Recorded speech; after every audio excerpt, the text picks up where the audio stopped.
That's one thing to look out for in this game. All right, now, do either one of you want to pick this Williston-Woodland game? Well, I think it's going to be real tight. I think it'll be close. I think it's going to be very close. And since we already know who won since they played yesterday, I think I'll take Woodland. I would like to retroactively amend my pick that's listed in the paper. We made those before the game happened, and it didn't go so well for most of us. But Kyle Dawson had inside information. That's my story, and I'm sticking to it. That's the only way you can explain it. A one-point game, Woodland did win. A little bit like when we did the game in the truck the day after, because the audio was messed up, and we started predicting the plays. And I said they better watch for a fake punt. It was a fake punt. We knew it before it happened. That's exactly right. All right. Well, those are the games that are going on in the area tonight. South Aiken playing host to Westside. They try to play revenge on Westside. The one loss from last season was against these Rams.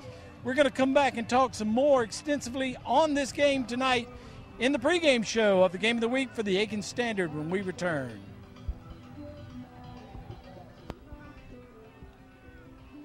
There's nothing more painful than seeing a family member who has lost someone they love. It could be from a car, truck, or motorcycle accident, even a drunk driver. We can't bring back your loved one, but the Chandler Law Firm can help your family get the support you deserve. If your loved one dies because of someone else's negligence, it's called wrongful death. No one can put a price on someone's life, but we can help protect the family's future. For a legal consultation, contact thechandlerlawfirm.com. Come on in to Bargain Blowout Furniture where we have recliners starting at $199. Check the rest. Buy from the best. Financing and layaway available. Bargain Blowouts Furniture and Mattress Superstore next to the Aiken Hospital. I've worked at our family's dealership for over 14 years, and I've watched how my dad treats his customers. I've seen them come back again and again because we treat them right. Now that I'm stepping up to be the general manager, I plan on carrying on that tradition. Because treating people right sets Satcher apart from the competition. We know you're going to shop around, but remember, at Satcher Ford, you're always going to pay the prices you're quoted. No dock fees, no surprises. That's the way Dad does it. That's how I'll continue to do it. Here at Just Julie's, we aren't your typical sub shop. All of our meats and cheeses are cut fresh, and we have a wider variety of menu items. We're happy to create new items to suit your many desires, which means custom orders that you won't find anywhere else. We've been a part of the Aiken community for over 35 years, so come and see us for lunch or dinner. You won't be disappointed. Our sandwiches, salads, and customer service can't be beat. Just Julie's, Pine Log Road in the Staples Shopping Center across from Kroger. Come on in to Bargain Blowouts Furniture, where we have sofas and love seats starting at only $396. Check the rest. Buy from the best. Financing and layaway available. Bargain Blowouts Furniture and Mattress Superstore next to the Aiken Hospital. Welcome back. Pregame show for tonight's Aiken Standard Game of the Week. South Aiken playing host to the Westside Rams as they introduce the starting lineups, and we can barely hear ourselves think because when we talk about South Aiken, of course, we have to look back at last year. What an outstanding year. They make it to the finals, the upper state finals, lose in overtime. Coach said they should have, I think it was double overtime. And in the first overtime, said he thought about going for two, didn't go for two.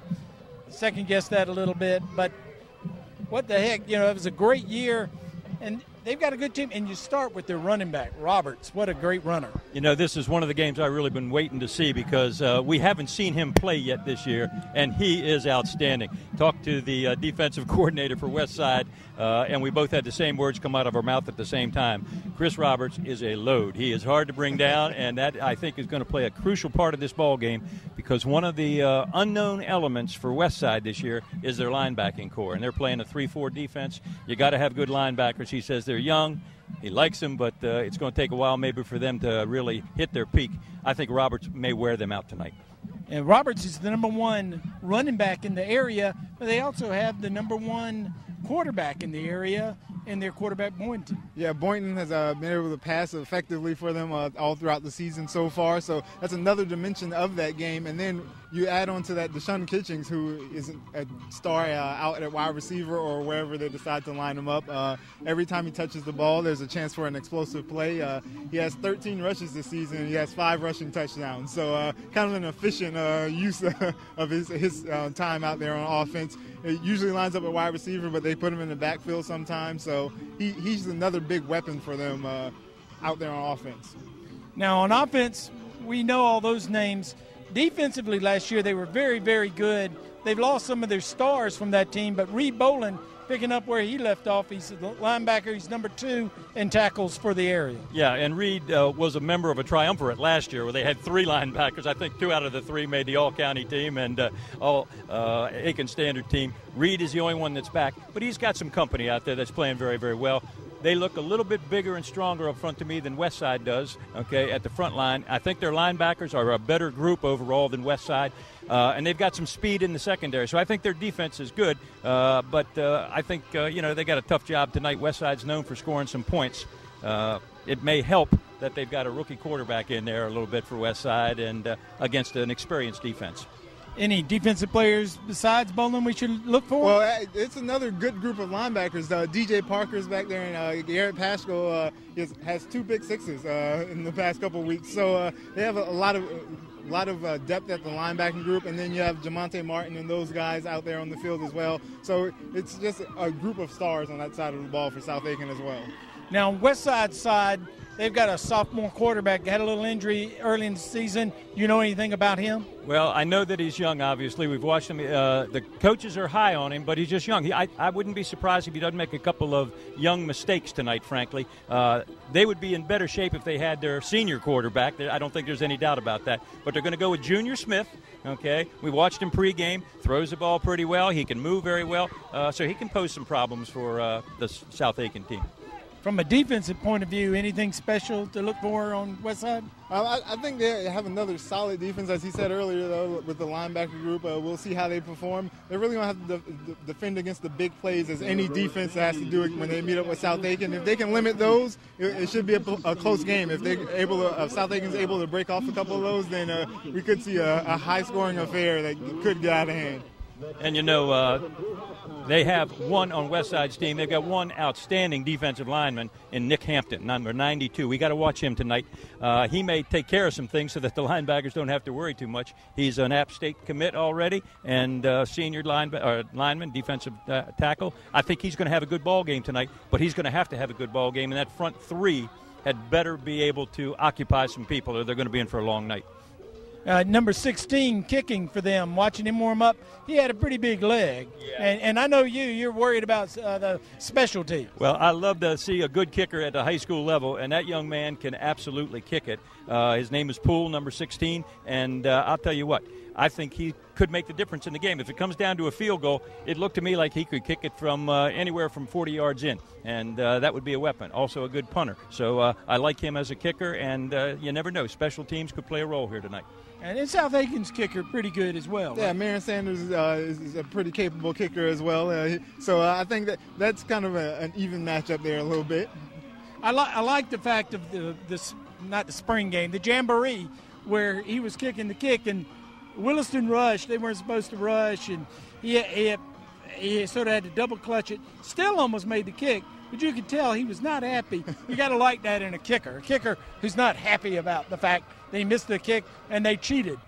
Well, I don't want to offend any of the mothers out there that have kickers for sons, but kickers sometimes are a strange lot, you know. So, yeah, and I had one that was a kicker, so I know what they're talking about. And but that's good. You want them confident. And if you remember a couple weeks ago, that young man from Midland Valley, for instance, who was only a sophomore and not the biggest kid in the world, he did a great job punting and kicking. So you never know. It could come down to this game. Okay, well, that just about covers it. I think we're ready for the kickoff. We're going to have the national anthem as the marching band for South Aiken is out on the field. They're ready to go. We're going to head up to the booth. Eric's going to get on the sidelines, and we're going to bring you a big football game, a matchup that we looked at and circled at the very beginning of the season. South Aiken playing host to the Rams of Westside, and a matchup from last year Revenge is what South Aiken's going for. We'll take a break, and we'll come back and get ready for the kickoff in tonight's Game of the Week on the Aiken Standard. Whether you volunteer your time, make a donation, or both, giving back to our community is what makes Aiken so strong. It's the spirit of a great city. Each year, Aiken Regional employees donate thousands of man-hours and dollars to local charities and nonprofits, and the hospital sets aside $100,000 as well. We're committed to giving back and paying it forward. Here at Bargain Blowouts, we have 5-piece dinettes starting at only $1.99. Check the rest. Buy from the best. Financing and layaway available. Bargain Blowouts Furniture and Mattress Superstore, next to the Aiken Hospital. Tyler's Tire and Auto Center, founded in 1963, family owned and operated for 50 years and dedicated to customer service with safety of your family, our top priority. Tyler's Tire is a full-service tire retail, tire repair, and automotive repair facility with ASC certified mechanics. Located in 2 locations, 1019 Richland Avenue West and 1518 Whiskey Road. Let our family take care of yours. Tyler's Tire and Auto Center. Since 1970, Bragg Heating Company has been keeping Aiken and the surrounding communities comfortable. Our factory-trained staff can keep you on top of the latest in heating and cooling technology, and our complete metal shop allows us to make any specialty piece your home may need. We recommend the best systems for your home: Trane, Carrier, Mitsubishi ductless, and Bosch geothermal systems. We accept most major credit cards and offer financing, so when you need your system maintained, repaired, or replaced, call Bragg Heating Company. We're here to make you comfortable. Were you hurt on the job? Are you trying to keep your work comp payments? Do you feel like no one is listening? Your employer, the company doctor, the insurance company? Well, we're listening. Our workers' compensation team has helped hundreds of injured South Carolinians. Call us now and let us listen to you. For a free consultation, call 803-644-5335 or visit thechandlerlawfirm.com. You can count on Chandler. Here at Just Julie's, we aren't your typical sub shop. All of our meats and cheeses are cut fresh, and we have a wider variety of menu items. We're happy to create new items to suit your many desires, which means custom orders that you won't find anywhere else. We've been a part of the Aiken community for over 35 years, so come and see us for lunch or dinner. You won't be disappointed. Our sandwiches, salads, and customer service can't be beat. Just Julie's, Pine Log Road in the Staples Shopping Center across from Kroger. At Lionel Smith Limited, we can help you look your best no matter what the season. For fall and winter of 2017, we have the area's best collection of suits and sports jackets, a huge selection of those famous hand-picked Smitty ties, unique sportswear, outerwear, sweaters, made-to-measure shirts, suits and coats, socks, underwear, and lots more. New merchandise is arriving daily, so to see all the latest in men's fashions, see us at Lionel Smith Limited. Lionel Smith, limited to only the finest in men's clothing. Here at Bargain Blowouts, we have 5-piece dinettes starting at only $1.99. Check the rest. Buy from the best. Financing and layaway available. Bargain Blowouts Furniture and Mattress Superstore, next to the Aiken Hospital. Yeah, right. It's an unbelievable price, huh? I'll say. What about the dock fees? Here at Satcher Ford, we never charge dock fees. How about the closing fees? Nope. The price you see is the price you pay here at Satcher Ford. Okay, we'll see about that. At Satcher Ford, you're always going to pay the price you're quoted. No dock fees, no surprises. Wow, you weren't kidding.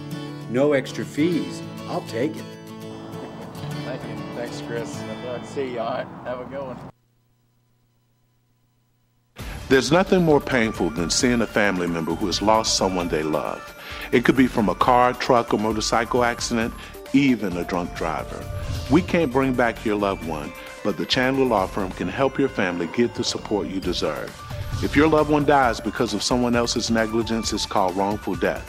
No one can put a price on someone's life, but we can help protect the family's future. For a legal consultation, contact thechandlerlawfirm.com.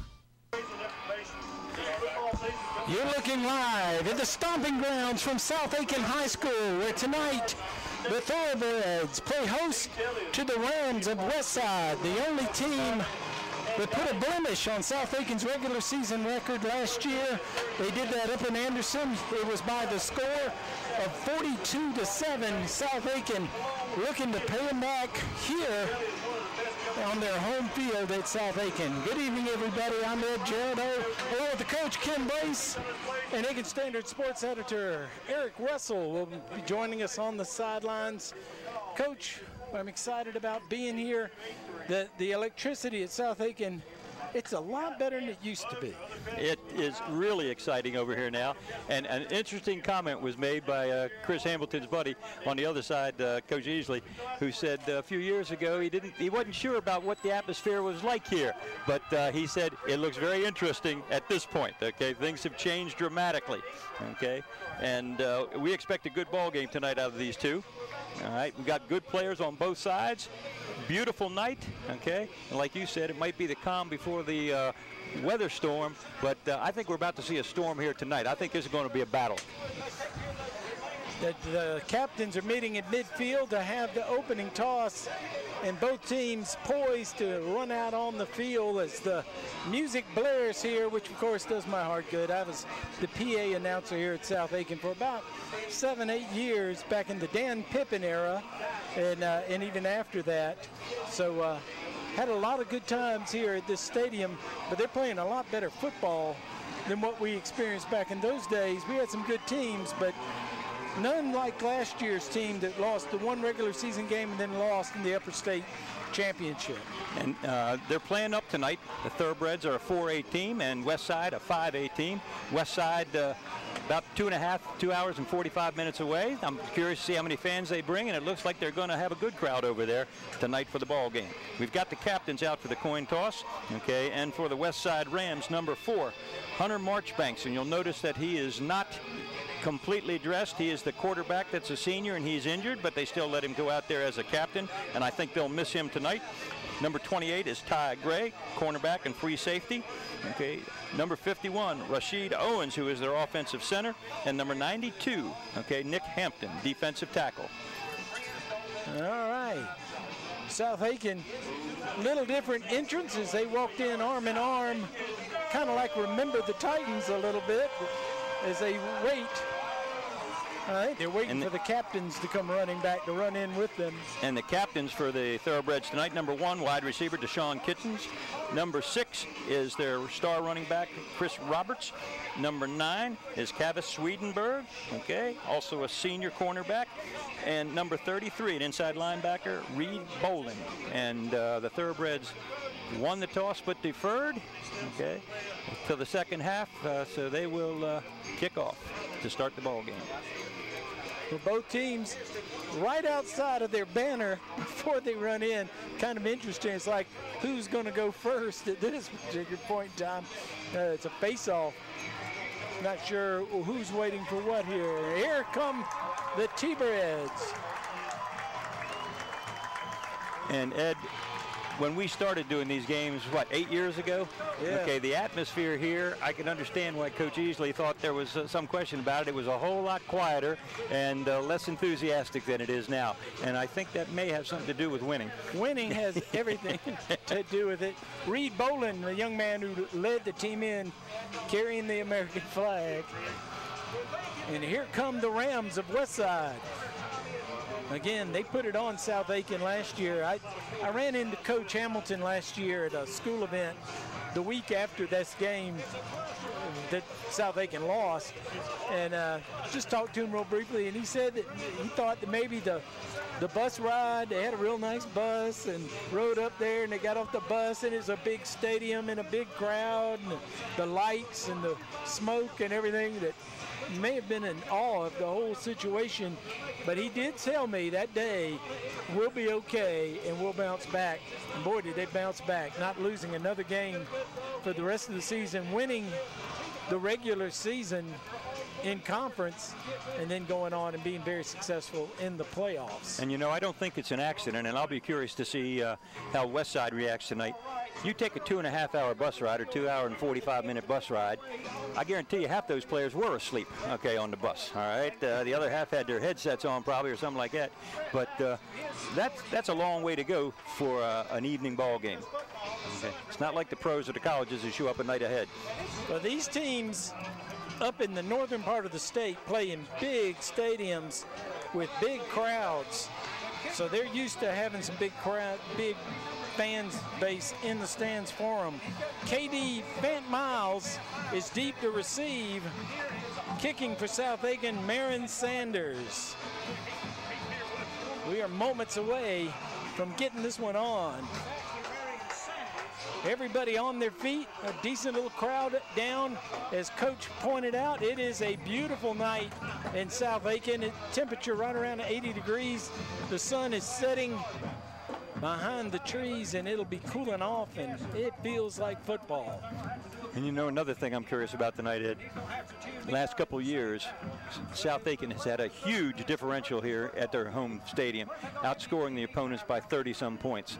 I don't think that'll happen tonight, but they've had a great home field advantage.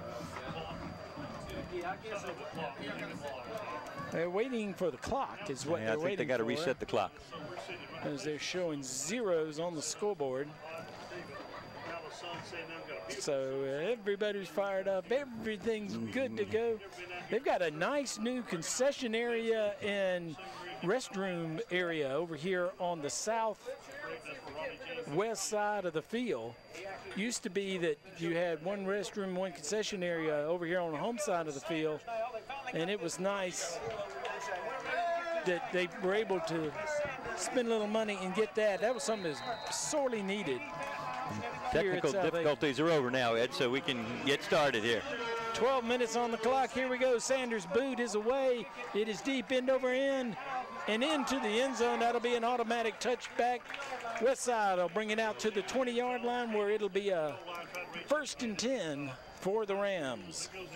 And Sanders, Marin Sanders, just a terrific kick.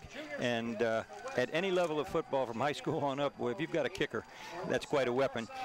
Team has to go the full length of the field, and especially at the high school level, to go 80 yards without making a mistake or turning the ball over or doing something that's going to stop the drive. Pretty tough to do. Chandler Law Firm, 1st and 10. Junior Smith leads his team out on the field. Splits, deuces on both sides, fakes the handoff, goes outside. Corralled, he picked up a yard, maybe 2. And it goes to Trey Carson, their wide receiver. And one thing that you can look at downfield, you pointed out, South Aiken looks much bigger than Westside. Yeah, they do look a little bit bigger, and not only bigger than Westside, but bigger than they used to be around here, too. Good-looking team. 2nd down and 8. Now going to the right side, hits a man out the flat. He goes to the 20 to the 25. Going to pick up good yardage. Going to be short of the 1st down. Looks like it'll be about 2 yards short of the 1st down. It'll be 3rd down and 2. Both plays to begin the ball game. Easy receptions, trying to get outside, get some running room, and well executed on that play. You got a timeout. Good solid 5 yards. We're going to have 3rd. It looks like a good solid 2 yards. Just a little slow getting up, and believe he's going to have to come out for one play at least. 107.7 FM 1280 AM. You believe you're right. And that's number 30, outside linebacker Garrett Pascal.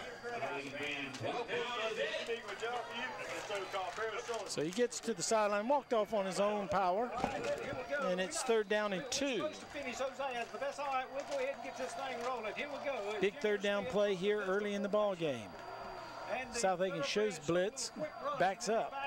It's going to be a long snap count. Again, 2 split wide to the right now. A man comes in motion, and he fakes the handoff and hitting the backfield. Quarterback Junior Smith. Down he goes. He loses a yard. It's going to bring up 4th down or punting situation for Westside. Good defense by South Aiken. And one of the tacklers in there is captain number 33, Reed Boland. Not unusual. Makes a lot of tackles for the Thoroughbreds. Westside goes 3 and out in their first possession. Back to receive, Draw Patterson is on one side, and Deshaun Kitchens, number 1. Two people who can flat out run. 2 of the big wide receivers for South Aiken. This is going to be a little short. And as we said earlier in the game, number 16, Chance Poor, is their kicker and punter. That was a nice high kick, not quite as far as maybe South Aiken was expecting it. Ball's dead at the 40-yard line of South Aiken. Chandler Law Firm 1st and 10. Good field position to start, and the punt was good hang time on it, but not as long as they may have liked, but no return. Cody Boynton with Chris Roberts beside him in the backfield.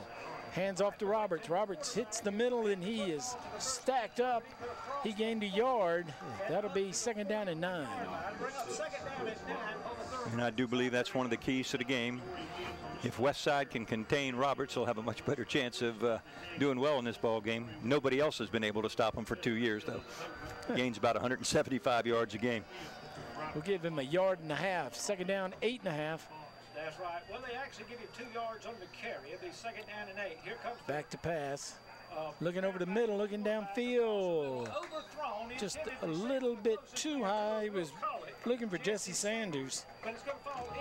But it's incomplete. 3rd down, 8.5.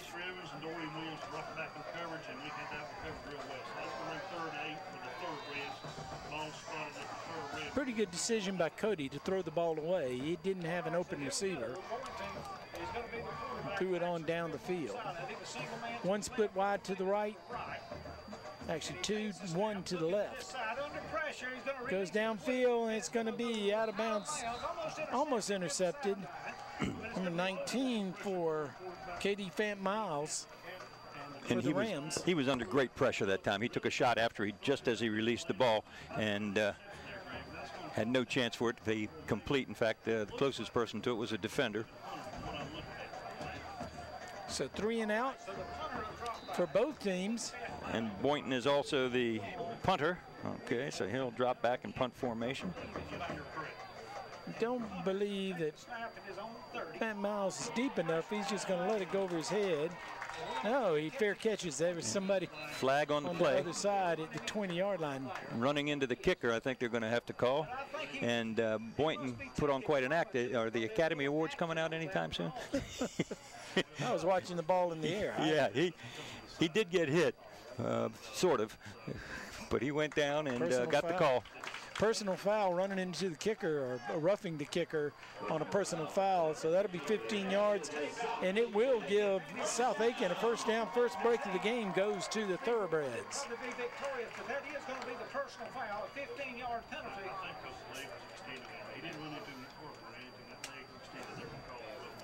Of course, when it's your quarterback punting and you want to hold your breath. No question. He looks just fine. So a good defensive series by Westside is negated by the penalty. So 2 split wide to the right, 1 to the left. Split backfield, but on either side of the quarterback Boynton. He ends off. And Westside hits him hard right at the line of scrimmage. No gain. 2nd down and 10.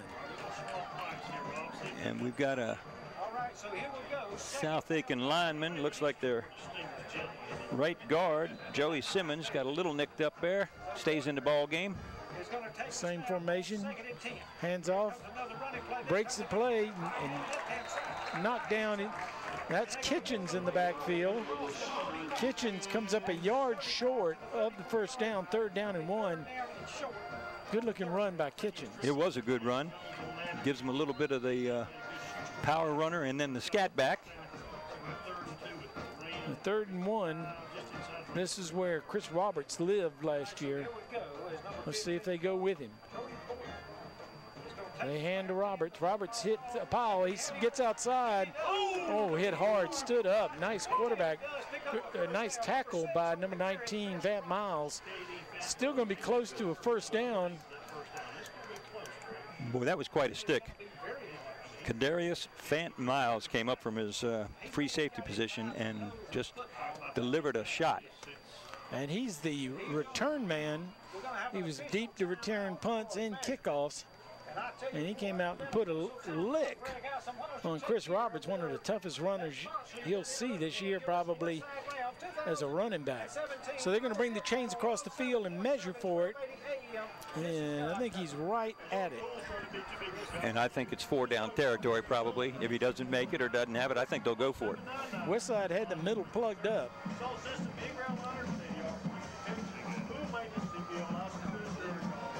Yes, he's got it. Got it. So won't have to worry about 4 downs. It's a Chandler Law Firm 1st and 10 at the 33-yard line. T-Bird's in business after the 15-yard roughing the punter play. South Aiken is in business into Ram territory at the 33.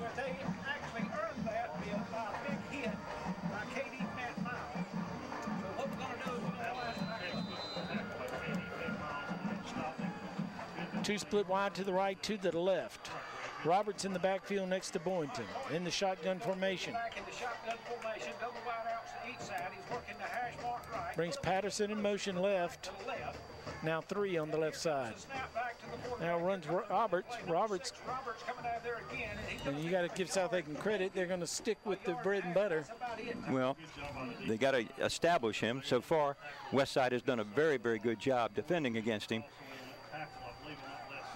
Give him 1 yard. 2nd down and 9 coming up.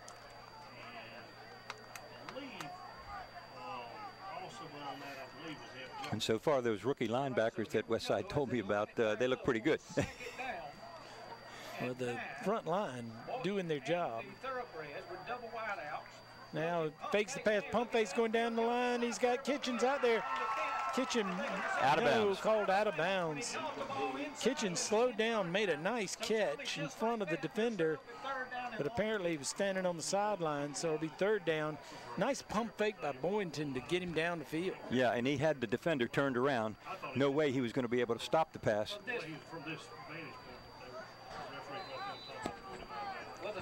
Kitchens is a threat. He's got great speed out there.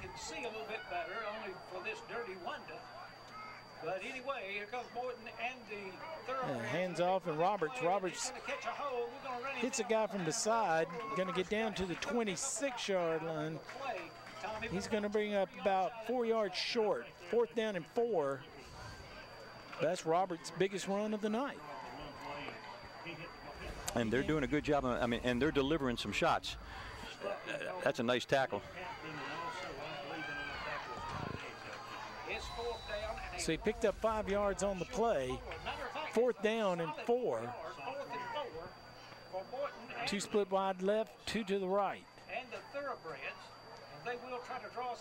Boynton sits down and gets his man over the middle. Going to take it into the end zone. Touchdown, South Aiken. Jesse Sanders makes the catch. Had a little seam, went right up the middle and into the end zone. T-Birds I'll tell you what, well executed, okay? Just a little slant. Ball was thrown perfectly, and they had a couple defenders that had a shot at him, but he just ran right through them, okay? Outstanding play. Nice throw by Boynton, nice catch by Sanders, and right on time. 4th down, beautiful play.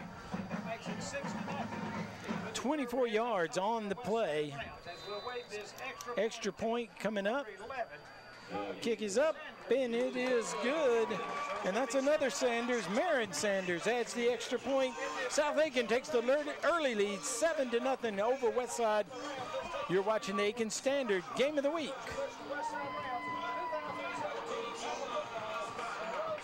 Come on in to Bargain Blocks Furniture, where we have 2 5-piece bedroom sets starting at only $576. Check the rest. Buy from the best. Financing and layaway available. Bargain Blowouts Furniture and Mattress Superstore, next to the Aiken Hospital.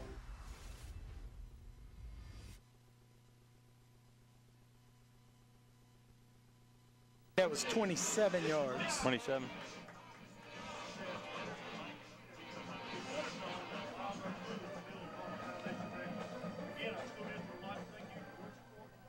We're back. Correction, it was 27 yards of the pass of Boynton to Sanders. Sanders added an extra point. the Marion Sanders variety, and made it 7-0. South Aiken with the early lead. They only scored 7 points last year, so that's got to make them feel pretty good. Yeah. Well, since that loss last year where they only scored 7, they've been putting up lots of points, and one of the things I love about them, they are a balanced team. They can run it and they can throw it. Good receivers, good running backs. Quarterback does a terrific job. Okay, well balanced offensively. So that was number 1, Trey Carson, on the return. Little short kick that time, kicked in an end zone on the opening kickoff. That one came up around the 10-yard line. It's a 20-yard return to the 30. Chandler Law Firm, 1st and 10 for Westside.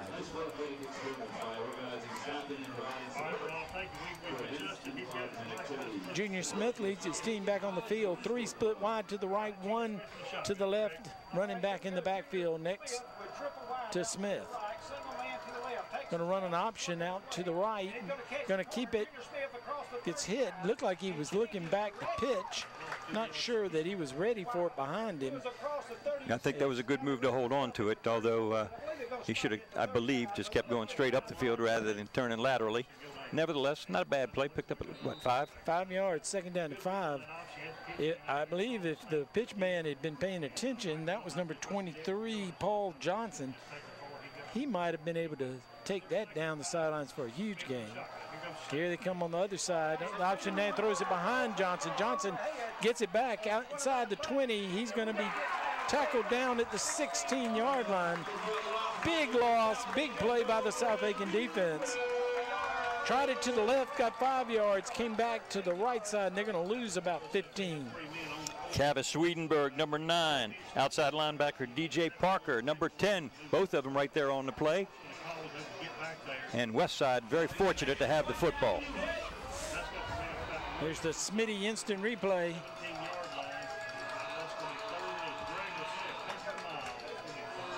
Loss was 17 yards.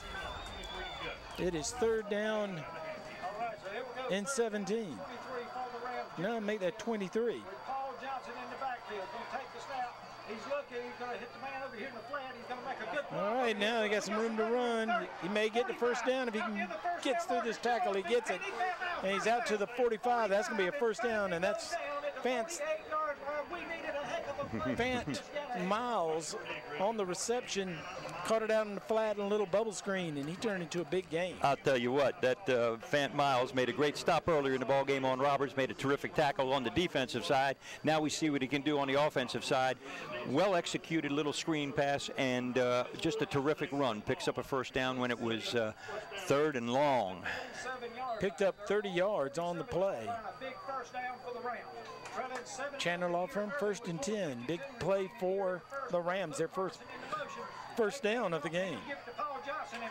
Johnson goes up the middle, a little off tackle, right on the hash. He may have picked up 2 yards.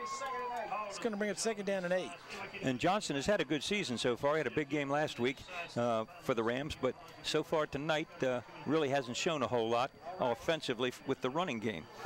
Been more impressive throwing the football, but virtually all of their passes have been thrown behind the line of scrimmage.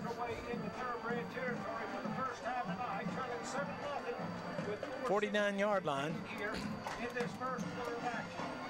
Rams have to call timeout. They took too much time out of the huddle and then took their time getting to the line of scrimmage. So the Rams called their first timeout of the game. We'll take a break with them. You're watching the Aiken Standard Game of the Week. Were you hurt on the job? Are you trying to keep your work comp payments? Do you feel like no one is listening? Your employer, the company doctor, the insurance company? Well, we're listening. Our workers' compensation team has helped hundreds of injured South Carolinians. Call us now and let us listen to you. For a free consultation, call 803-644-5335 or visit thechandlerlawfirm.com. You can count on Chandler. Here at Bargain Blowouts, we have 5-piece dinettes starting at only $1.99. Check the rest. Buy from the best. Financing and layaway available. Bargain Blowouts Furniture and Mattress Superstore next to the Aiken Hospital. Back here at the stomping ground, South Aiken leads 7-0 over Westside. Westside uses their first time out of the game as they were slow getting out of the huddle. Didn't want to take a delay of the game. They've overcome a big loss on this series with a big gain of 30 yards. They face 2nd down and 8. Back to pass. Junior Smith looks picked off by South Aiken right at midfield, and the T-Breads get the ball back. Reed Bolin making the interception for South Aiken. We talked about him being a big tackle linebacker. Also picks it off. Well, they've had a couple of picks by linebackers for touchdowns in the last couple of ball games, but Reed Bolin was not one of those guys. So I think he's looking for one, and that was a great reception there. I think it was kind of an ill-advised throw. There were 2 or 3 defenders around the receiver. Not much of a chance. Chandler Law Firm 1st and 10 at the 50-yard line. Hand off to Roberts. Roberts makes a man miss, picks up 5 yards to the 45-yard line into Ram territory, 2nd down and 5. And nice open field tackle by the cornerback for Westside. If he had not made that tackle, I think Roberts was off to the races. Good running, though. Initial contact didn't bring Roberts down, kept moving. 2nd down and 5, going to roll to his right. Boynton looking downfield, passes it, has to slide down and catch it. That's Patterson, Dre Patterson, making the catch, but it's a gain of 1 yard. 3rd down and 4 coming up.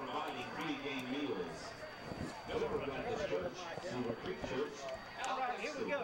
I'm trying to call the 7 meetings at the same time. Trying to do something done. It's hard to do. Kind of a turnaround from last year's game so far. The mistakes have been made by Westside and the turnover. Big penalty, roughing the punter, got South Aiken the ball. They've turned it into 7 points. Interception here, and South Aiken is in to Westside territory.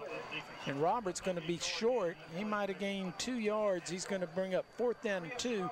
And you got to figure South Aiken on the turnover will make this 4-down territory.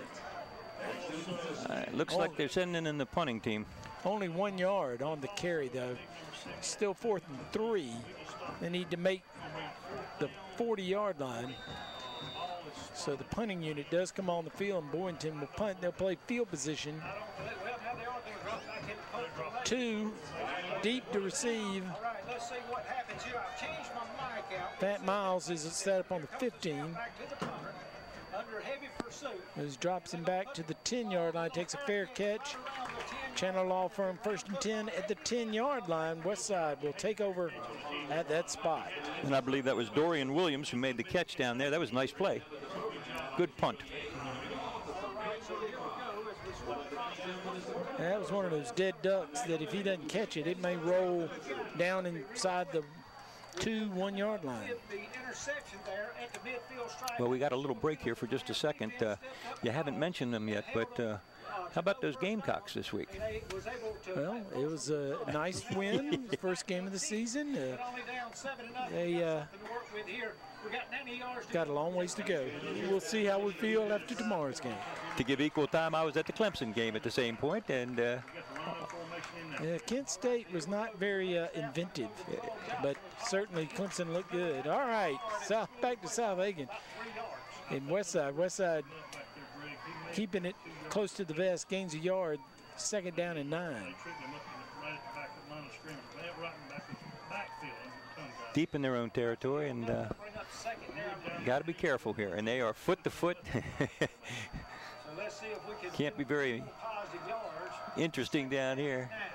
It's sort of a shotgun, and that picks up yardage. It looked like one of those inverted wishbone type things with blockers in front of the quarterback, so to speak.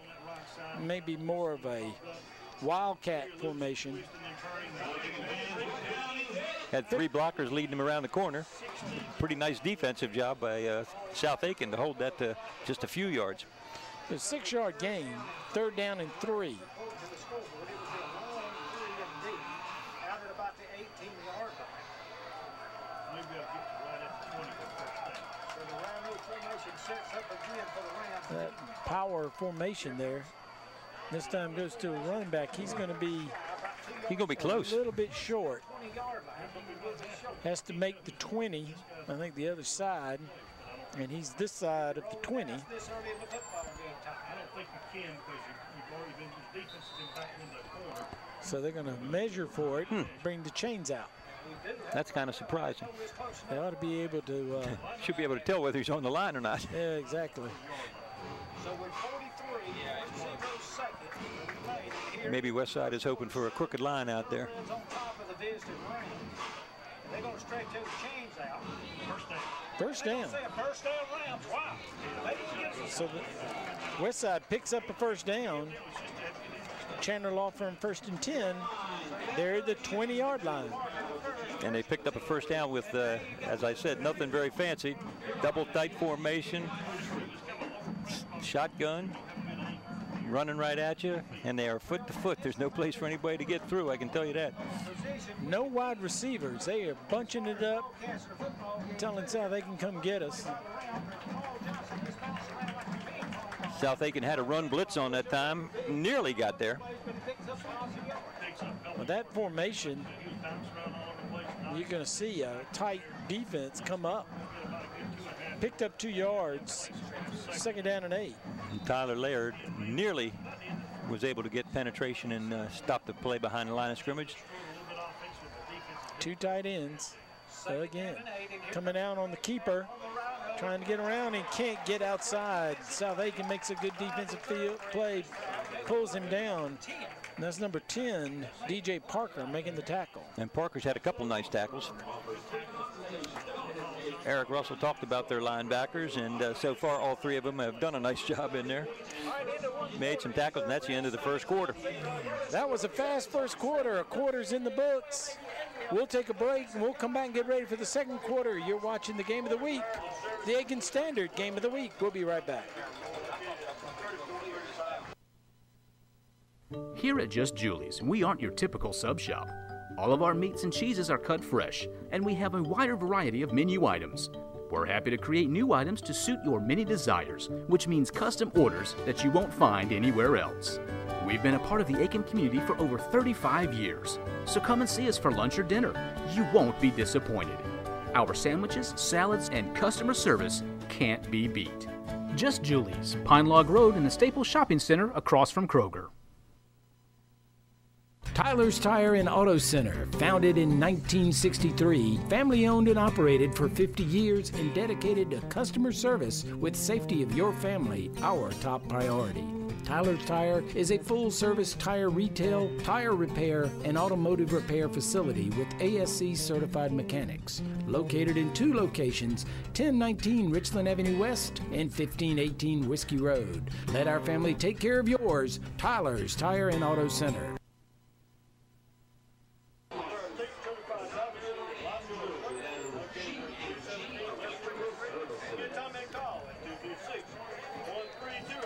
Back here at the stomping ground, South Aiken leading 7-0 over Westside.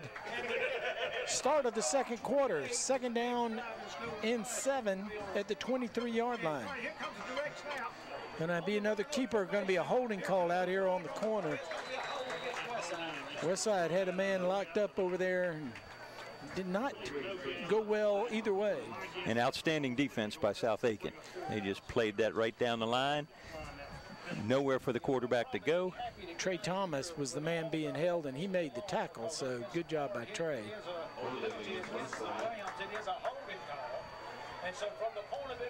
So a whole new offense comes out on the field for Westside. Yeah. And they're going to have to punt it away. It's 4th down.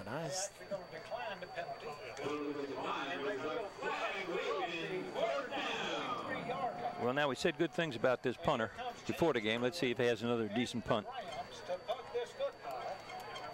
Ball's at the 22.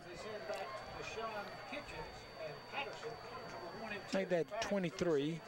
Kitchens deep to receive, and Patterson as well. All right, so as we'll wait the snap back, here comes the snap, here comes the punt out of there. Good punt, smiling kick, fair catch called for, and drop. Kitchens gonna get smothered. Patterson fumbled it. Kitchens came over and tried to pick it up when he probably should have just fell on it. Yeah, once again, not the longest punt we've ever seen, but good hang time, very high, and probably a poor decision to not call a fair catch that time. Fair catch, you've been all right. I believe he called a fair catch and just dropped really? it. Yeah. I didn't see that. If he did call a fair catch, he made the right decision. But Kitchens came over and just tried to pick it up, which he couldn't do anyway, so he should have just fell on the ball. But South Aiken ends up recovering it at the 31-yard line. Chandler Law Firm 1st and 10. Back to pass. Boynton on a screen pass. Gets it over to Roberts. Roberts got some blockers. He runs into the back of one. Gets over the 40 out to the 45. That's going to be good for 12 yards and a Chandler Law Firm 1st and 10 as they move the chains. Well executed screen pass. Okay, and defended well also. A couple guys hit Roberts as soon as he caught the football, but he was able to break that tackle and gain the first down. Boynton, however, good patience, and he delivered it real well. Ball at the 44-yard line. Hands off. Westside doing a good job along the defensive front, jamming up the line.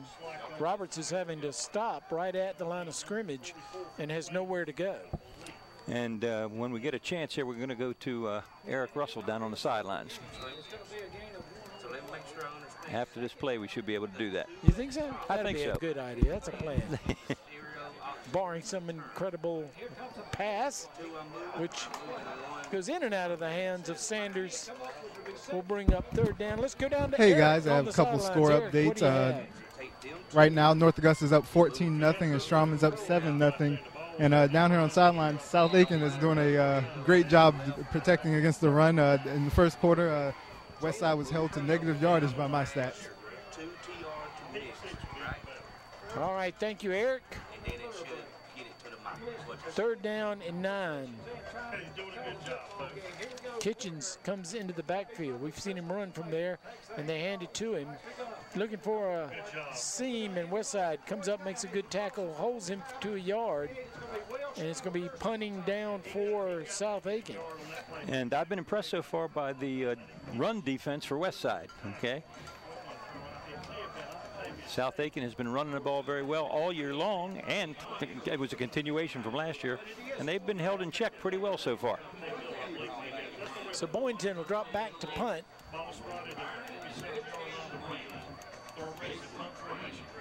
Ball at the 47-yard line.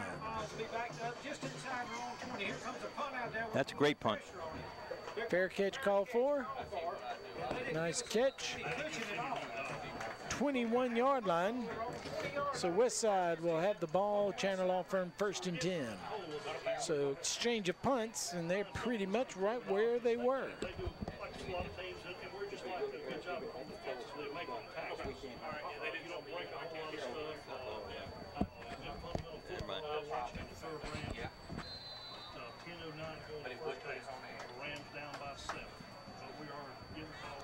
So both teams playing well defensively. It was a roughing the punter penalty that gave South Aiken 1st down in Ram territory.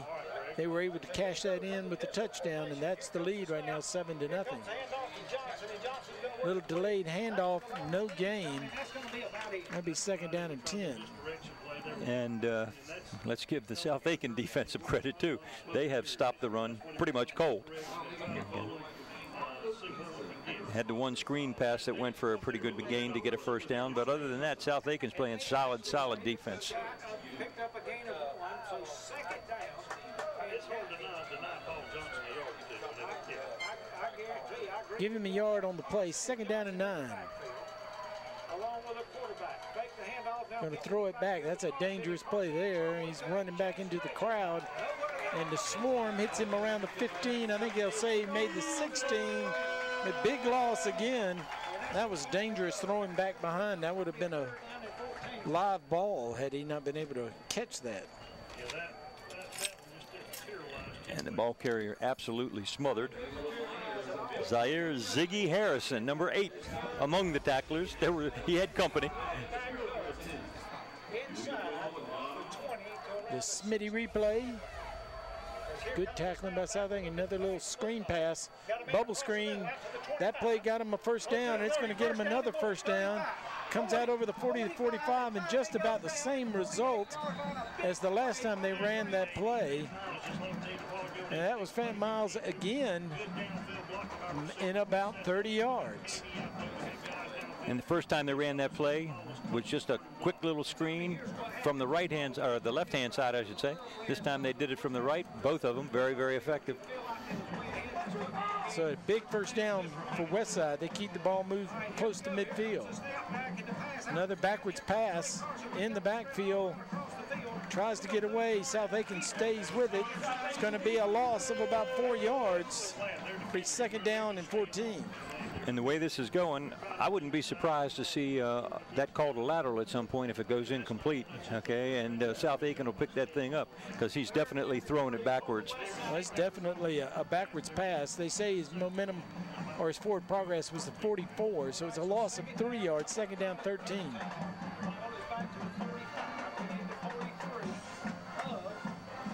Three split wide to the right, one to the left.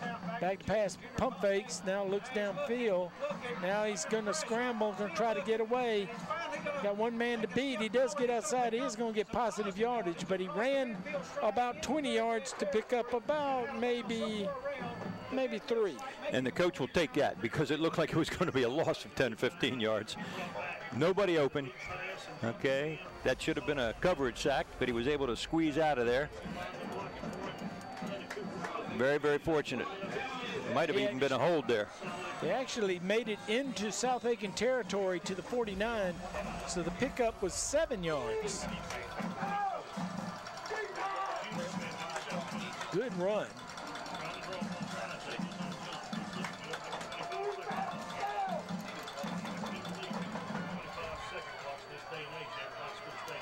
Westside went with a hard count, couldn't get South Aiken to jump out of Flint. They better snap the ball. There's the delay of the game. Yeah.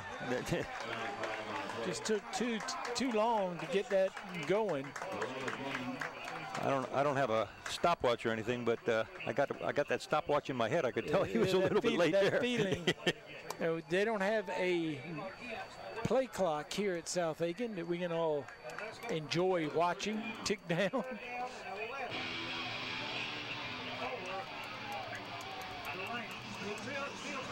Did get a nice new field house on the visitor side. Next year maybe we can get a play clock out there. That is a nice construction, that job out there, isn't it? Yes, it is.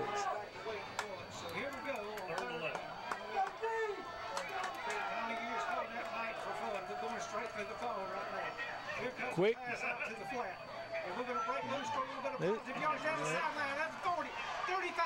Fant Miles is proven to be quite a lot for South Aiken to handle. He looked like he was going to be brought down for a loss. He makes another big gain of 25 yards. He's exciting. He makes things happen. You get him the ball out in space and look out. And that time he was well covered, and there were people around him, and he still was able to beat them. So we've got a timeout on the field. I believe South Aiken called the timeout, perhaps. And maybe a water break, too. We never know quite sure what these breaks are. The pickup on the play was 23 yards to the 25-yard line. And Fant Miles is having quite a game, an impact on this game. 6:46 left to go here in the second quarter. Been a very quick game so far. Yeah, it sure has. The good news is not very many penalties, okay? Primarily a running game for both teams. The passes some that passes they're catching. Well, the passes, though, that's the running game. Okay, they don't have a running game. They're throwing these passes out to the sideline, many of them behind the line of scrimmage, and so that's just a long handoff as far as I'm concerned. So this is Westside's deepest penetration of the night. Thank you. All right, here we go. That's better, Steve. We know that we're out here and we're working with 3 split wide to the right, 1 to the left. Looking to his left, pump fake's going to go to the end zone for his man at the corner. He's got it. Did he stay in bounds? Oh, he dropped the ball. And he had him. He made a nice move. Okay, he was well behind the defenders. looked like the ball was well thrown. Now, of course, we're 150 yards away from it, but it did look like it was well thrown. Very much like the play that South Aiken ran earlier to Kitchens, and Kitchens was open and he was out of bounds. We'll look at the Smitty replay here. Yeah, he's got a few yards on that defender. All right, 2nd down, 10. Brings a man in motion. Jet sweep. Here comes Trey Carson on the sweep. Can Trey Carson get outside? He does get outside, gets to the edge, but he's knocked down just inside the 25. He may have picked up 2 to the 23. Give him 2, 3rd and 8 coming up. All right, so 3rd down and 7. You know, that play took a long time to get going. He was pretty wide when he started in motion. Ball's at the 22-yard line. Give him 3 yards, 3rd down and 7. Actual field goal distance. It would be about a 39 yards.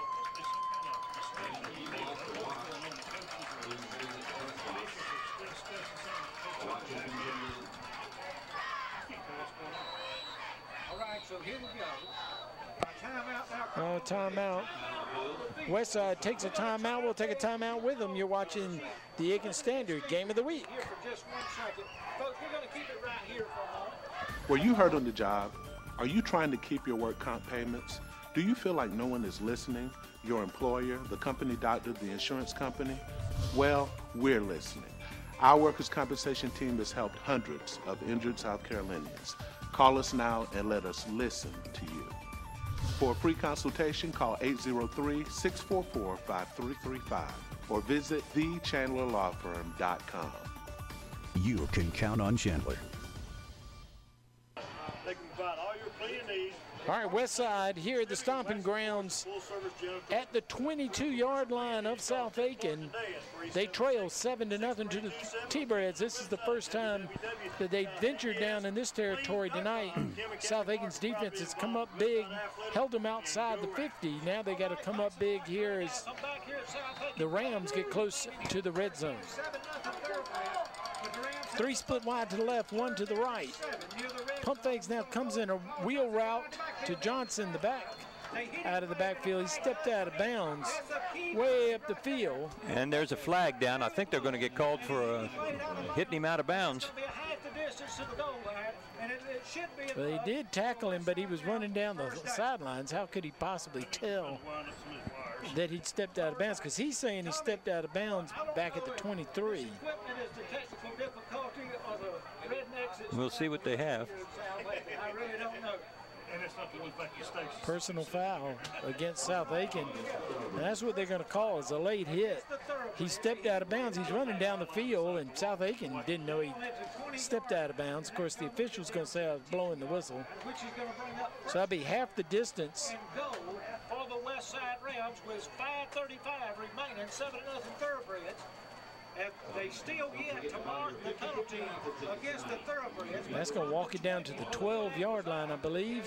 It would move it down to the And you know, there's only been a couple penalties in this game, but both of them have been critical. Okay, the roughing the punter set up the Thoroughbreds touchdown, and now they've returned the favor here. 12 yards out. So Let's see if they can make anything out of it. Chandler Law Firm 1st and 10. Ball at the 12. Brings a man in motion. Big Zane. Oh, the ball's on the ground. South Aiken picks it up. Bringing it back to the 40, to the 50. Got one man to beat. And he's not going to beat him, but he throws him down. And that's Bowen, the linebacker, making the play. Reed Bowen showing some speed, but not enough. He does get to the 27-yard line, and South Aiken, who was staring down the barrel of a score, now has the ball into Ram territory. I hope we can get a replay on that one because that was an unusual play. And Bowen, he's quick for a linebacker, but he's not as quick as those wide receivers, and that guy ran him down. But that was an unusual play. After a minute here, let's see if we can get an instant replay after this first play on offense. All right, Boynton back end going to stand up, throw it. That's the play they scored the touchdown on. Sanders was the intended receiver. He caught the pass for the touchdown, but no, that was Kitchens. Yeah, that was Kitchens, yeah. Kitchens couldn't haul it in. 2nd down and 10. What a change. Now the T-Bread's knocking on the door. Turnover of the night by the Westside Rams, and this one is most likely the hardest one. The roll to the right, hands off, counter play. This is Chris Roberts in the open field is dangerous. He gets down to the 10-yard line, call it the 11. Chandler Law Firm 1st and 10. South Aiken can get a first down. Nice mixed direction draw, and Thomas Crawford, number 35 for the Rams, was able to save a touchdown. Nice open field tackle against Roberts. Had blockers in front of him. Took advantage of it. Back up into pistol formation, double wide outs to each side. Hands off. Here comes Roberts. Roberts inside the 10. Here comes a flag. Or that's thrown. You expect that to be a holding on South Aiken. The way the wide receiver reacted, I think probably you're right. Okay. He gave it that, what, me look? No, South Aiken is clapping. Personal foul. Face mask. Okay. Against. Well, that's good for the home team. So that'll be a half the distance to the goal penalty.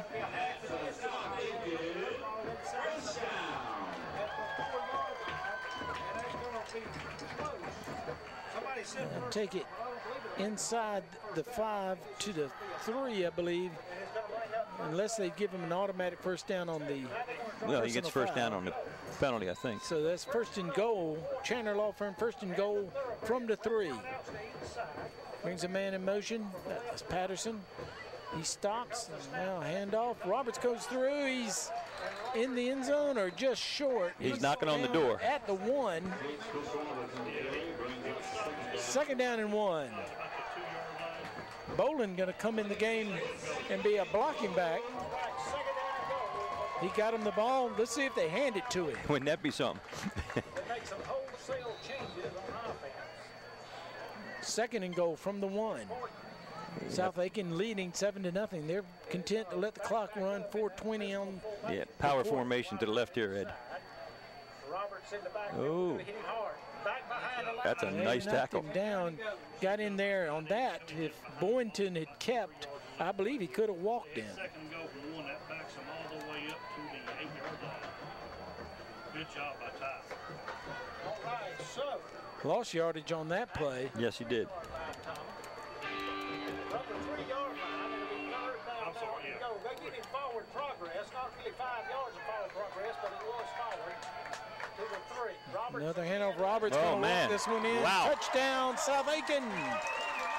Whew. I don't know what happened there, but there was nobody there. Well, he started celebrating about the 5-yard line.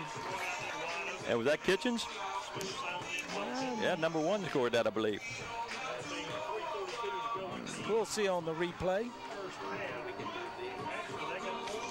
1-3, whoever it was, South Aiken turns it around. Walked in untouched. And I do believe that was Kitchens. Yep. Kick is up into the night. 14-0. South Aiken takes the lead with 3:42 left to go here in the first half. We'll take a break. We'll be right back with Aiken Standard Game of the Week.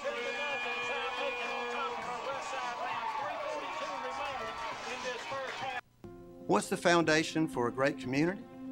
I'd say it's being there for your neighbors during the best of times and the worst of times. We have a hospital that does just that. Aiken Regional Medical Centers provides over $72 million a year in uncompensated care for those in need. I call that neighbors caring for neighbors.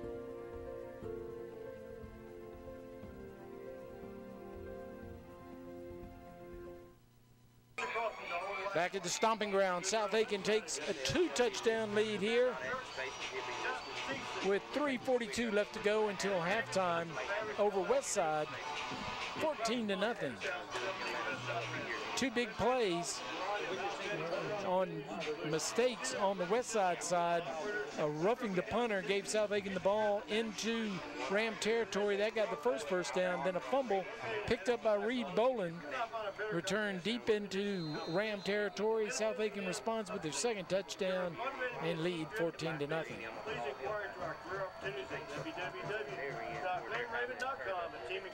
Here's Sanders' kick. Drives him to the 6. Going to try to get outside to the edge. He's got some room. This is Fant Miles, and he's their biggest weapon by far. He's been their offense, and he's been their spark all night long. Okay. There is a flag back at the 20-yard line, so. Yeah. In all likelihood, that's going to come back, but Fant Miles is something. He's quite a player. He doesn't look like he's going that fast, but no matter that, he's getting the job done. He's just going faster than the other guys out there. That's all. I think he's one of those sneaky fast people. Oh, man. Blocking the back is the call against Westside, so they'll walk it off. And the South Aiken fans kind of like that one. Here's a Smitty replay of that kick. Let's see if we can pick it up right there in the middle of the field. That's where he dropped the flag right there. Not sure that I picked it up on that replay, but South Aiken will take it. And back them up to the 10, I believe. And it's going to be the 10-yard line. I'm sure we'll make some adjustments at halftime. The biggest thing hurting is. And like you said, last year's Westside took advantage of South Aiken penalties and turnovers and mistakes to beat South Aiken badly.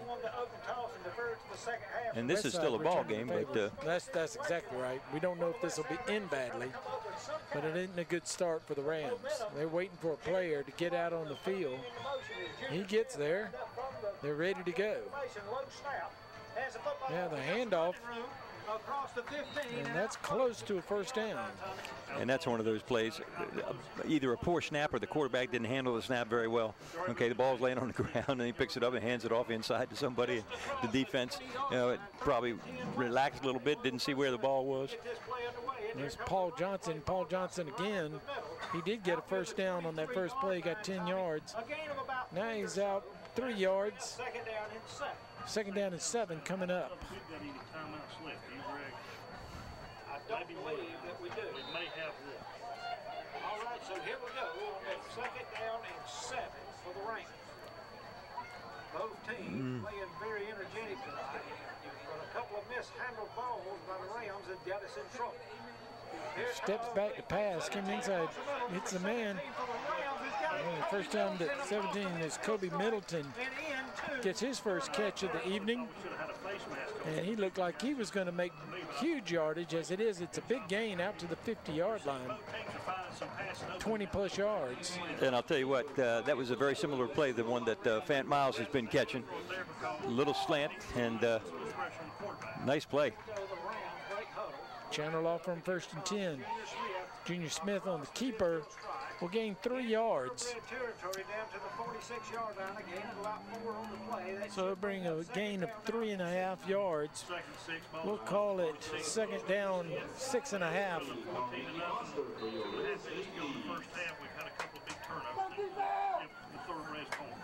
All right, so here we go. One man split to the left, one to the right. Now they pull a man, try to get out in front of the quarterback. He's going to be smothered. No gain. Third down and 7. Good play by the defense. And, you know, this has been their version of the Wildcat a little bit. That's number 1 in there receiving the snap now, Trey Carson. Okay. And obviously he's a better runner, they think.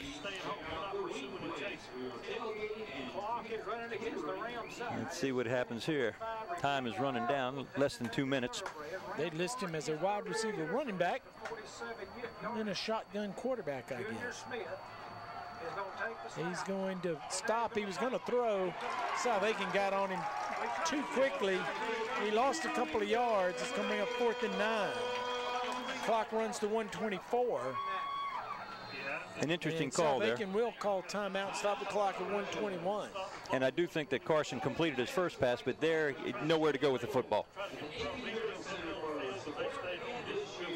South Aiken was so quick to get back to him on that particular play. He did that step inside, step back.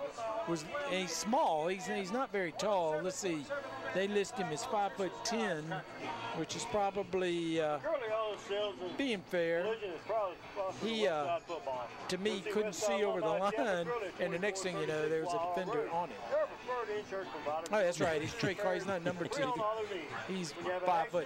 He's 5'8".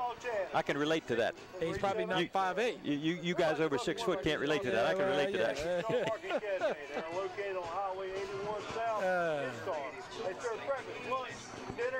Well, you got to give credit, I think, to South Aiken. They've played a good ball game so far, defensively and offensively. The running game has been somewhat controlled by the Ram defense, and you got to give them credit. They've done a nice job against that. Well, the mistakes have killed Westside. No question. And South Aiken hasn't made any big mistakes. They've given up some big runs, some big pass plays. This could be interesting, too. They're going to be punting away, and chance poor. Let's see. I wouldn't be surprised to see a good run back this time. But a fake. That's going nowhere. South Aiken was ready for that. There's about 5 South Aiken defenders knocking down for a big loss. And South Aiken gets the ball back with 1:15 left in Ram territory. Don't know about that one. I'll tell you what. That is terrific reaction by the left side of the defense for South Aiken. There were 4 or 5. He didn't fool anybody. Okay. They had him surrounded. They had no rush on the punter. Nobody roaring back there by themselves.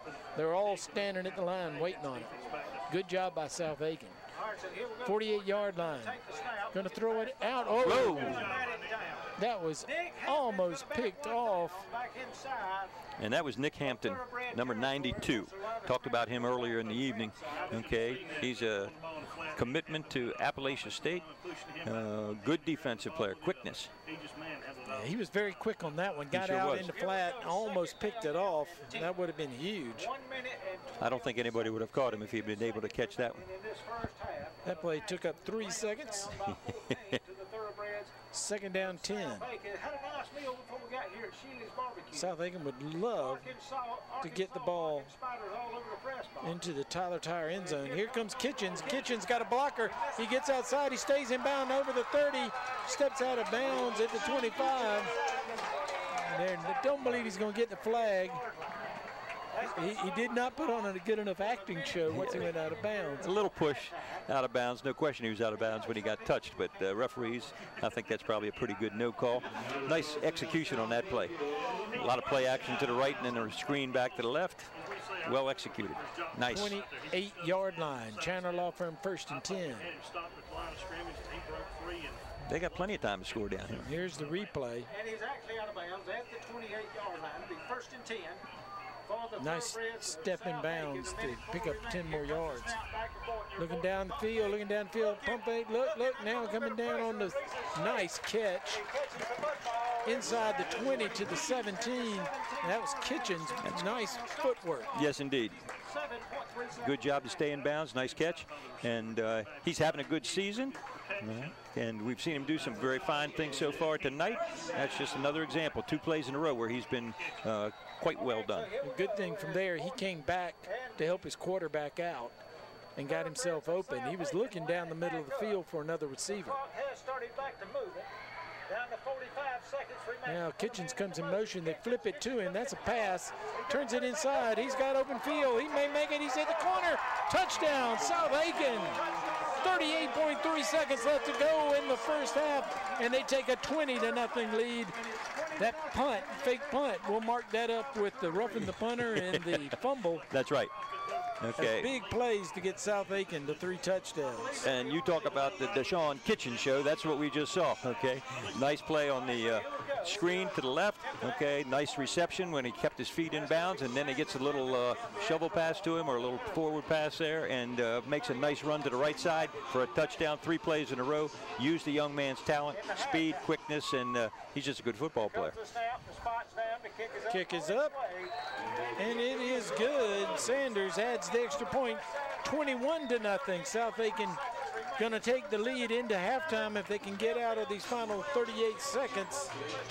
And good first half for South Aiken. They have capitalized on the mistakes that Westside has made. And they're ahead 21-0, and if this keeps up, they will have a little payback for last year's embarrassment when they went up to Westside. Like Nerf Park, boat shields, and wheels, tires, and the list goes on and on. Call Tony Smith today at 231. Some dancing going on the sidelines.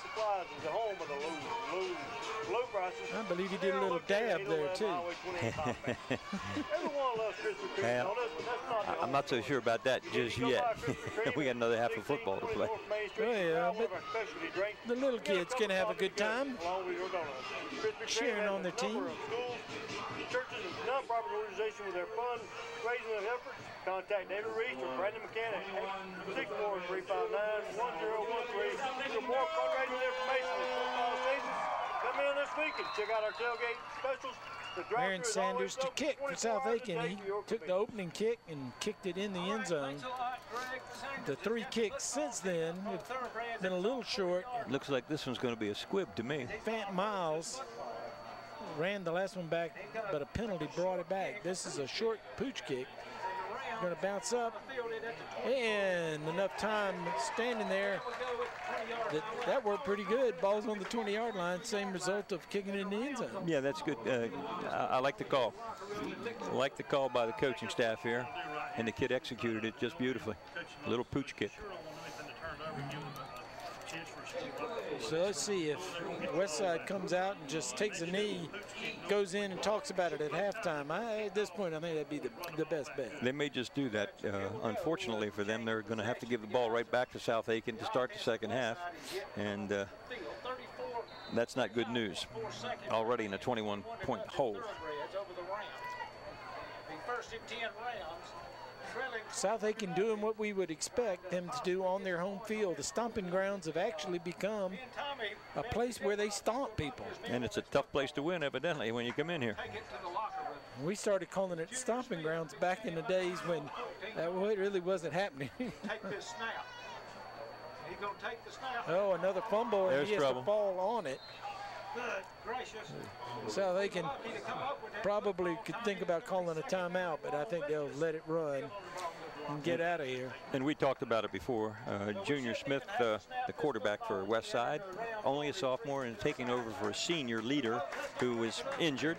That's a tough situation to be in, and there have been a few miscues tonight. A couple drop balls, and you never know whether it's the center's fault or the quarterback takes his eye off of it, but there have been some snaps that didn't quite make it.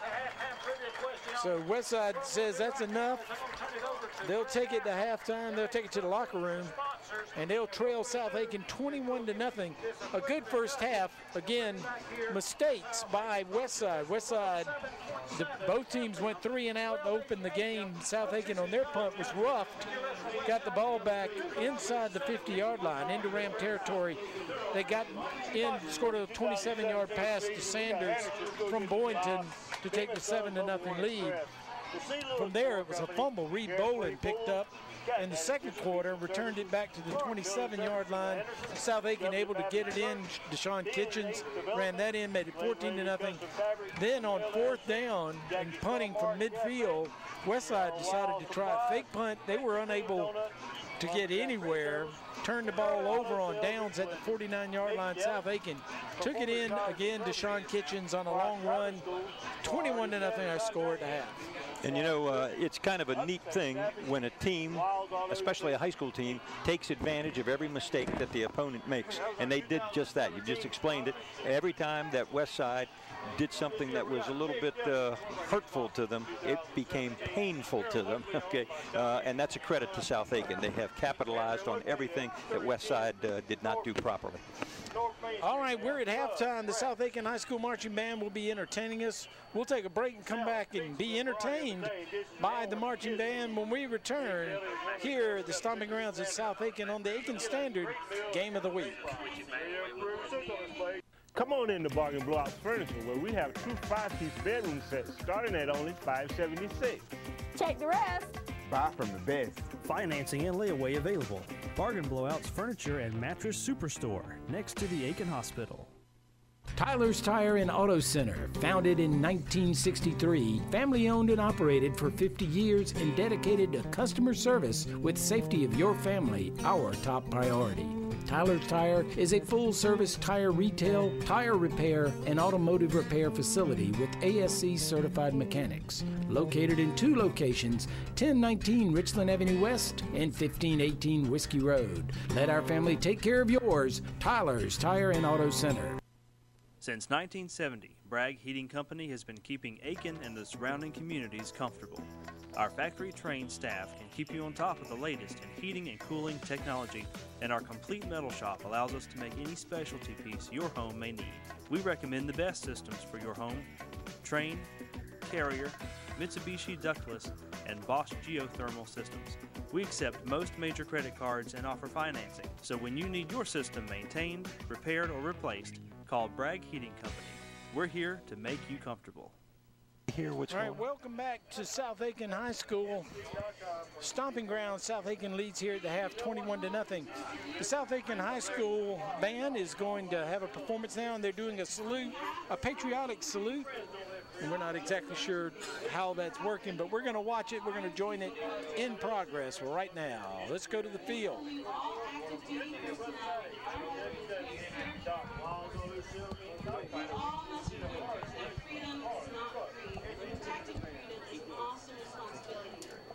Throughout the history of our great nation, men and women have answered the call to protect our freedom and our way of life.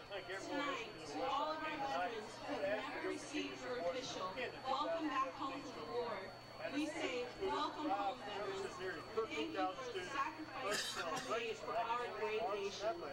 Tonight, we will salute our armed forces and veterans representing the flag and song of each branch of armed forces. We ask that if you're an active duty or veteran member of the armed forces, please stand and be recognized as the flag and song of your service is presented.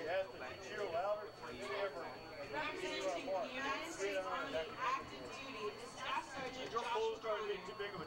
Connor is assigned to the Aiken Recruiting Office, and Staff Sergeant Connor is assigned to the South Aiken National Guard. Representing the United States Army veterans, First Lieutenant retired Edward Eddie Gold. Carefree Bulls, period, a proud supporter of the Westside High School athletics. This is time for all in the place down with this service and we recommend seeing the sun moment when it's wet. You will not find more honest service in your repair shop. And take care of all your vehicle needs with a single oil change to air conditioning repair, brakes, tubes, and all the way to complete engine check. Go by us at Jimmy Can single foil bubble on express. It's located at 41 Highway 24. Remember, if you need a good way to have the biggest service in your repair, just give us a call. Jimmy Can bubble on express.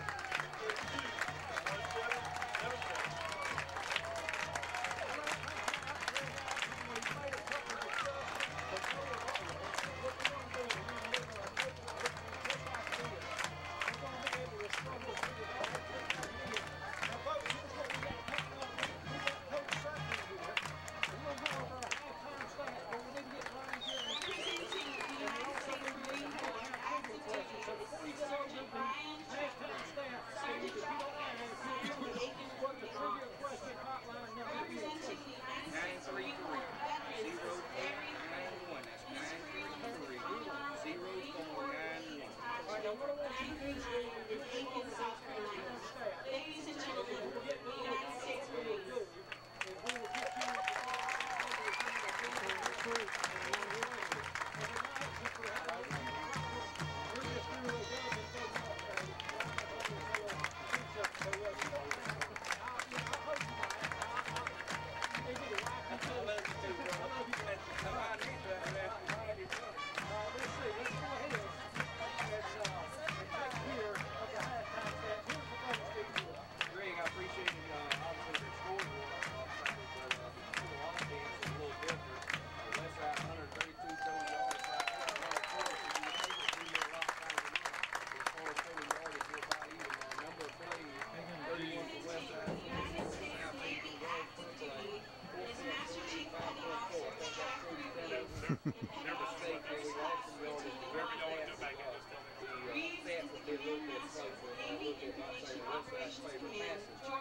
Representing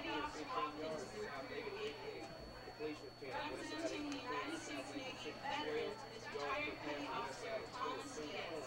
Petty Officer Diaz served in the Navy and the Marine Corps. Ladies and gentlemen, the United States Navy.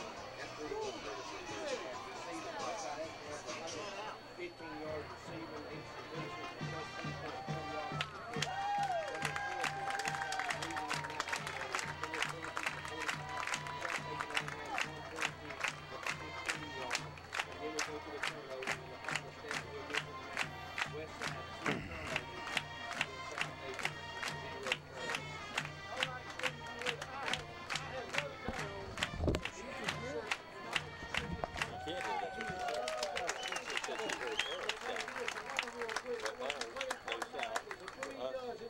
Representing the United States Air Force, active duty, is Technical Sergeant Nathan Lawson. Sergeant Lawson is an Air Force recruiter for Aiken and the surrounding area. Representing the United States Air Force veterans is retired Staff Sergeant Neil Dillon and Mr. Ted Walker. Staff Sergeant Dillon, with missions from Japan, intercepted Russian Air Force electronic transmissions that are used for analysis. In Vietnam, he intercepted enemy radio and radar transmissions to determine their location for subsequent bombing missions. Mr. Walker is the commander of the Aiken County Veterans Council. Ladies and gentlemen, United States Air Force.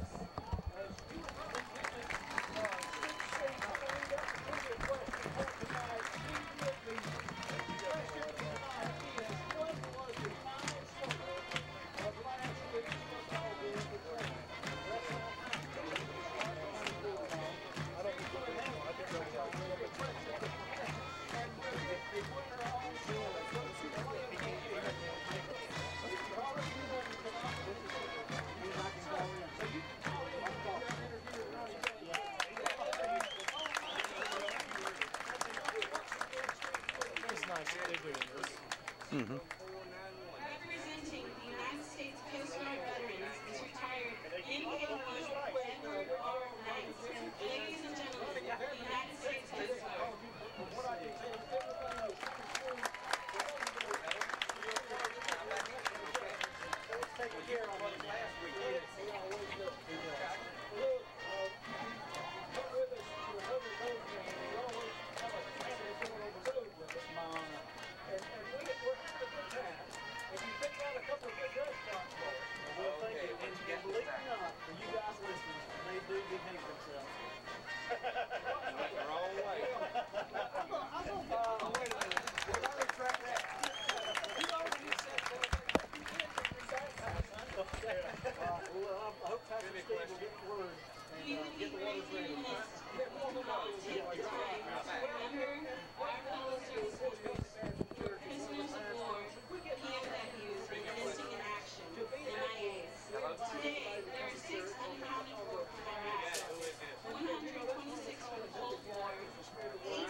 Going west, huh? Ladies and gentlemen,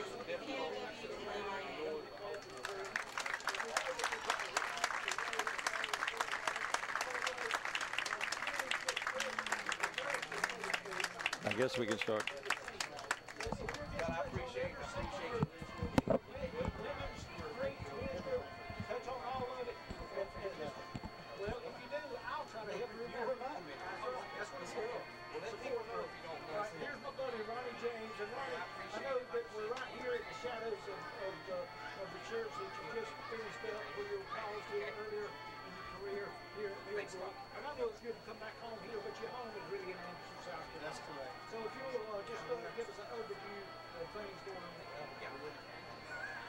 Thank you, Greg. It's just my honor to be here. And listen, if you don't have a church home, we certainly want to invite you to Covenant Baptist. We have an 8:30 and 11 a.m. worship times. 9:45 is our life youth classes, small group Sunday school. It's a good word to just encourage you, invite you.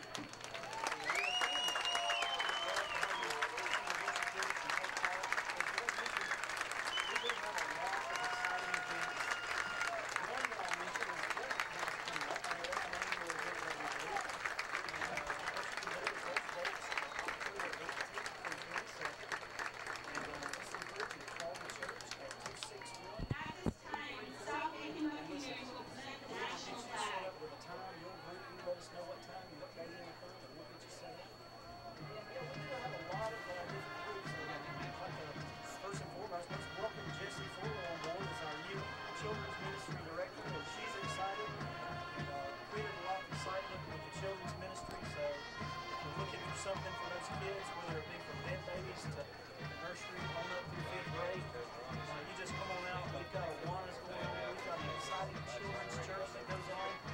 And on Sunday nights, our praise makers are beginning to kick things back off. They'll be working on the Christmas musical and drama. And just a great time for kids to get involved. I want to give props to our student ministry as well.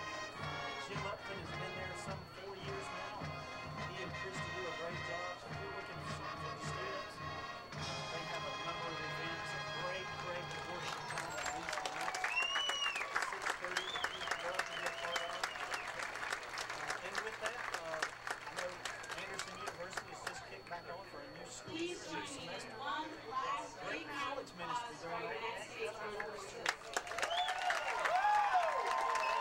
Okay, that's South Aiken's tribute to the military, and it was a very nice tribute, and I hope that everyone could hear that at home.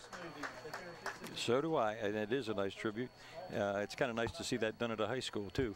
I know a lot of the colleges do something like that. In fact, they've got that going on up at Clemson in the very near future. And of course, we've got a couple of very active military units right around here in South Carolina. So it's nice to recognize them.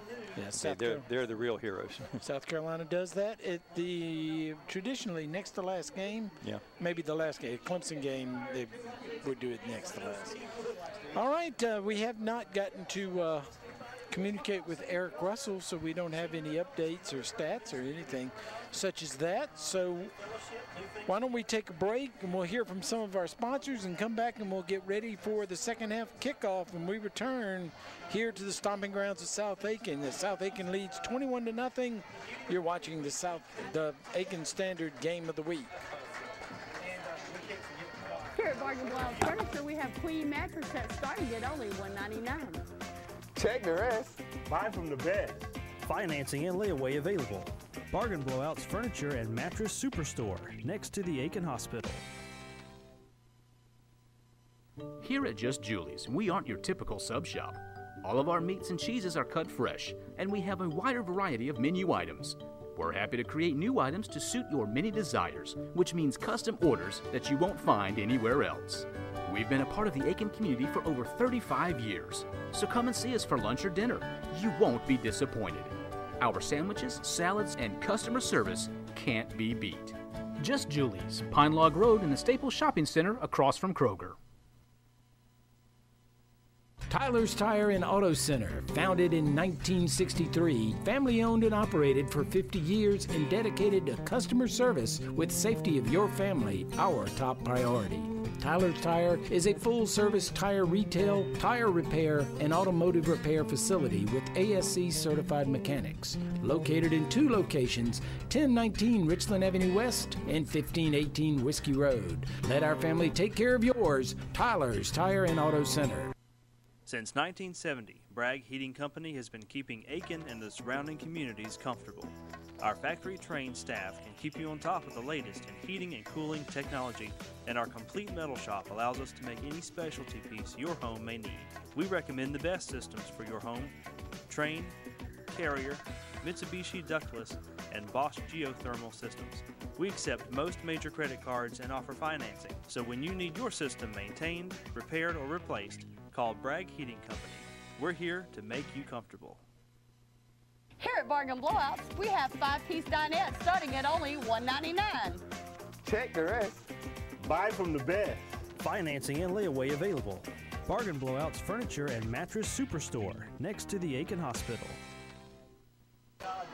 Welcome back to the stomping grounds at South Aiken High School, where South Aiken leads Westside 21-0 here at the half. South Aiken Thoroughbreds are headed back out on the field for their second half warm-ups, while the punting unit is working for Westside. I'm sure they'll be joined shortly by the rest of the team. And again, pretty much what we expected. Mistakes have been made by Westside, and South Aiken able to take advantage of them. They sure did, and it's also good when some of your leaders are able to lead out there, and we've seen that tonight on the defensive side, where Reed Boland has had a huge impact on the game with an interception, a fumble recovery that he almost returned for a touchdown, a number of tackles, and then Kitchens on the offensive side just did a terrific job, and he's played well all ball game. We can't ignore the quarterback. Cody Boyden has thrown the ball very well. They led the team offensively, and even though he hasn't had the kind of game that he's used to, Chris Roberts has done the heavy work. Okay, he's been pounding it up in there and setting up some of the other things. So all of their key players really having a big impact on the ball game tonight. Of course, we're not keeping up with the stats ourselves, and wait for Eric to come up with that for us. But I'd be interested to see just how many yards Chris Roberts got in the first half. He carried the ball, what, 15 times maybe? Maybe. I bet you he had close to 50 yards rushing. He had a couple of big runs. Yeah. I bet he got more than we expected. He kept pounding away, and those things add up after a while. And I'm sure we're going to see more of him in the second half. But yeah, you're right. The Stars have come up big. They really have. And you know, the whole team has played well. And frankly, I think Westside's played a little better than I thought they would defensively. Okay, I think they've done a pretty nice job on defense. It's been the offensive mistakes primarily that have cost them. That's exactly right. If the punt, get the ball back and let the offense do their thing, you know, that touchdown might not be on the board. The fumble, the offense caused that. The defense had a short field, and then going forward on fourth down. So they've put the defense for Westside in a bad position, and South Aiken able to take advantage of it. Yeah, you know what? You're exactly right. They contributed to the poor field position and the opportunity. And as we said prior to halftime, you got to give South Aiken credit. They took advantage of 3 huge mistakes by Westside. Okay, I'm curious to see how we do the second half. Westside, the last couple years, has been used to winning 10, 11 ball games a year. I mean, they're not used to having a losing record, and I'm sure they don't want to go into a situation where they've got, even though it's early in the season, more losses than wins. Well, I guarantee you that Westside is not giving up, and they've talked about it, and they've probably come up with a plan. If they can get on the board here early, that'll put them 2 scores down, 2 touchdowns. They'd still be in this ball game. So it's a long ways from being over. South Aiken going to get the opening kickoff here in the second half. If they can move the ball down the field, put more points on the board, you might give Westside to start thinking, well, it's probably not our night. Yeah. A little bit like it was for South Aiken last year when they went to Anderson, and it just did not materialize. You know, I know it's early, and this is our first time seeing South Aiken.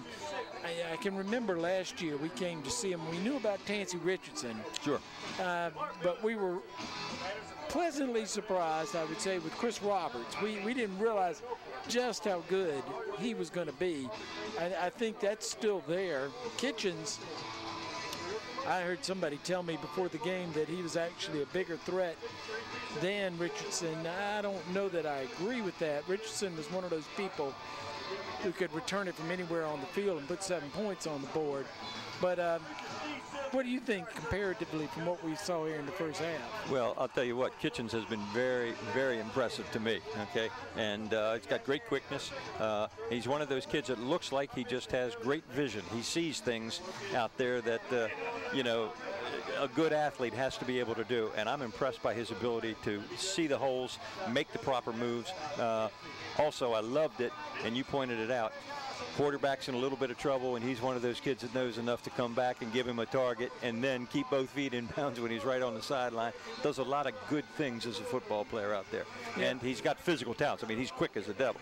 And he's doing the reason, the comparison of Richardson. Richardson was a really dangerous threat as a wide receiver, but they put him in the backfield, and he was a threat in the backfield. And they're doing that with Kitchens this year, like they did with Richardson, and letting him run out of the backfield. And that's been pretty successful here tonight to see that. Also, the quarterback, Boynton, he is a solid performer. He doesn't make mistakes. He takes his time. We saw him throw a pass early in the game where he threw it down the field. I think he was just throwing it away down the middle of the field. Nobody back there. His receiver was covered. That's excellent. It's hard to teach kids to do that, not to throw it away and let's get a play, another play, the next one. He's doing that. The play of having the patience, roll out, look up, find a receiver coming back. Boynton's a good quarterback. Yeah, he is a good quarterback. And for 2 years now, for 2 seasons, he's led this team and made very, very few mistakes. And I mean by that, mental and or physical mistakes. Very competent, very consistent. I think he's very confident in what his abilities are. And I think he's one of those players that doesn't try to do things that he can't do. All right. He plays within himself, and that's hard to do sometimes when you're a kid. You know, sometimes they want to do everything. Well, they want to be flashy. Well, yeah, and I would say he is doing what he can do best, and he's got to be an outstanding leader. And you know, just like a baseball pitcher gets credit for the wins, in football the quarterback gets a lot of credit when his team wins, and they've won a lot of football games the last couple of years with him at the helm. You got to give him a lot of credit. And you pointed out before the game that Reed Bolin was part of that linebacker crew that was the All Aiken standard, and they lose somebody like Colby Campbell, who was just dynamic at linebacker. He'd go in and play a little bit of fullback. Then they had Reed Bolin doing that tonight. And, you know, they lose Colby, and it looks like Reed is stepping up in that role. Oh, sure. And I don't think we want to shortchange him from last year. Last year he was a very solid player, too. I mean, a very good player. This year he's taken on more of a leadership role. You have to do that. He's a senior, but he's quite a player, okay? And love to see what he did today. Like I say, an interception, picking up that fumble and rambling with it, some big tackles, and then he goes in on offense to be a blocker down at the goal line. So very versatile. Very impressed by South Aiken tonight. All right, South Aiken, they get out on the field ready to receive before Westside ever even gets to the sidelines, showing them that they're ready to go. So Westside gets out there now, and they're ready to kick. And Patterson and Kitchens are deep to receive the kick. That's a little daunting, too, because both of those guys can turn it right on. Now, we've seen Kitchens, you know, South Aiken is good at having a secondary receiver, and that is Patterson. Patterson, Trey Thomas, both of them very, very good, and Kamati Green. And let's not ignore the visitors here tonight. I've been tremendously impressed by Kendarius Fant Miles. Okay, he's exciting. Very good. Here comes Kitchens, going to feel this. He didn't step in the end zone, so he's bringing it back. Gets spun around. Now here comes a flag out, and down goes Kitchens short of the 20-yard line, and probably this is going to walk back against South Aiken where that flag was thrown. With all the movement going on, I got to believe you're right. Kitchens hit the pile, bounced back, and people started running to and fro, and that gets you a block in the back. So that'll be a 10-yard walk-off, or half the distance walk-off, I believe, from where it is. Yep, looks like it, and that's not great field position to start the second half. I thought that he was standing in the end zone when he caught it. It looked to me. It looked to me like he was in the end zone too, but the official had the better angle, and he was standing 10 yards away from him. We're 75 yards away from him. All right, the ball's going to be spotted at the 7-yard line. Chandler Law Firm, 1st and 10. And off to Chris Roberts. Chris Roberts spins out of that, stays on his feet. And that's one of those things with Roberts last year always impressed me, of putting his hand on the ground, keeping his balance, and digging for more yardage. He did it there. It wasn't for huge yardage, but he picked up 5. And if he wasn't such a good running back with that great balance, he'd have been tackled at the line of scrimmage. All right, and he picks up 5. 2nd down and 5 coming up.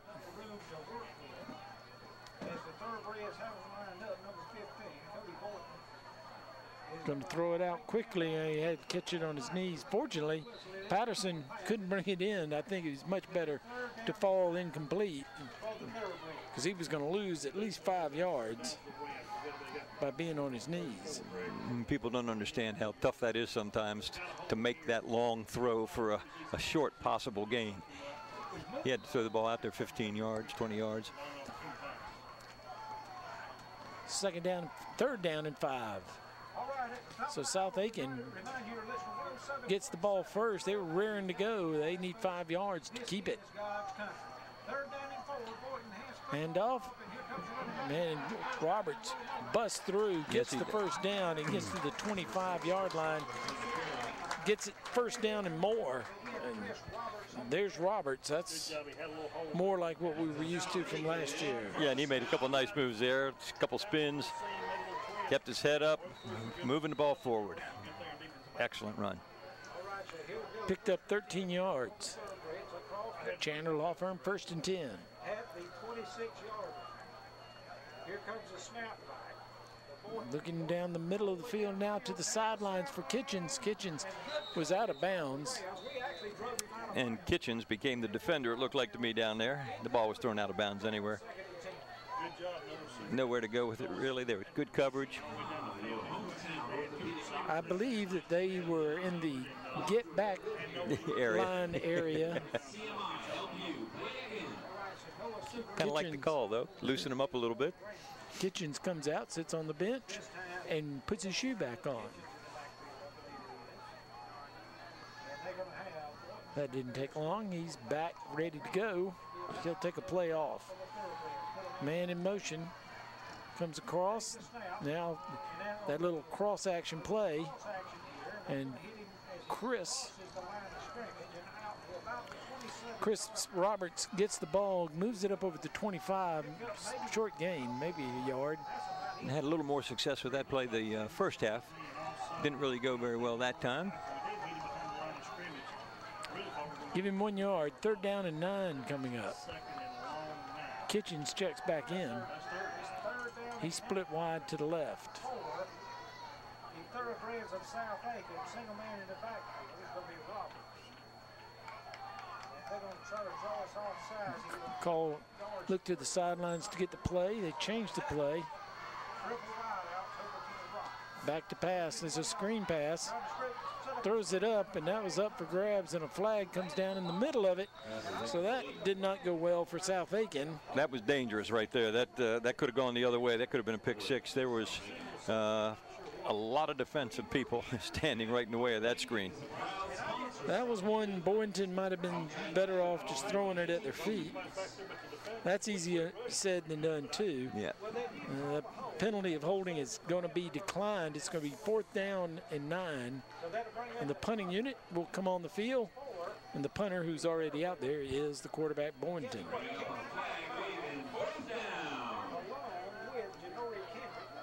Hasn't had to do it tonight, and I'm not sure about the other games he's played so far this year, but it's kind of nice to have your quarterback back here punting.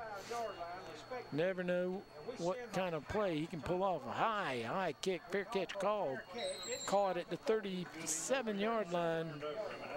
So Fat Miles does a good job of catching it. And now Westside keeps South Aiken to 1 first down, gets the ball back, good field position, and they trail 21-0 here in the 3rd quarter. And sometimes it's hard to tell, but starting the 3rd quarter here, they put no points on the board. I'm going to put that on the shoulders of the South Aiken defense to a large extent. Think they've played very well. But I haven't quite figured out yet exactly what they're trying to do on offense on the other side of the field either. And I think the youth of the quarterback, sophomore playing for an injured senior, shows on some of the plays. They've had some real busted plays. This is going to be junior straight up the field, and he may have gotten 2 yards. So it'll bring up 2nd down and 8. And at the end of the first half, we remember that they put Trey Carson in there as the Wildcat. Ran a similar play like that, but now they've got Junior Smith in there doing it. And Westside certainly takes their time getting the play in.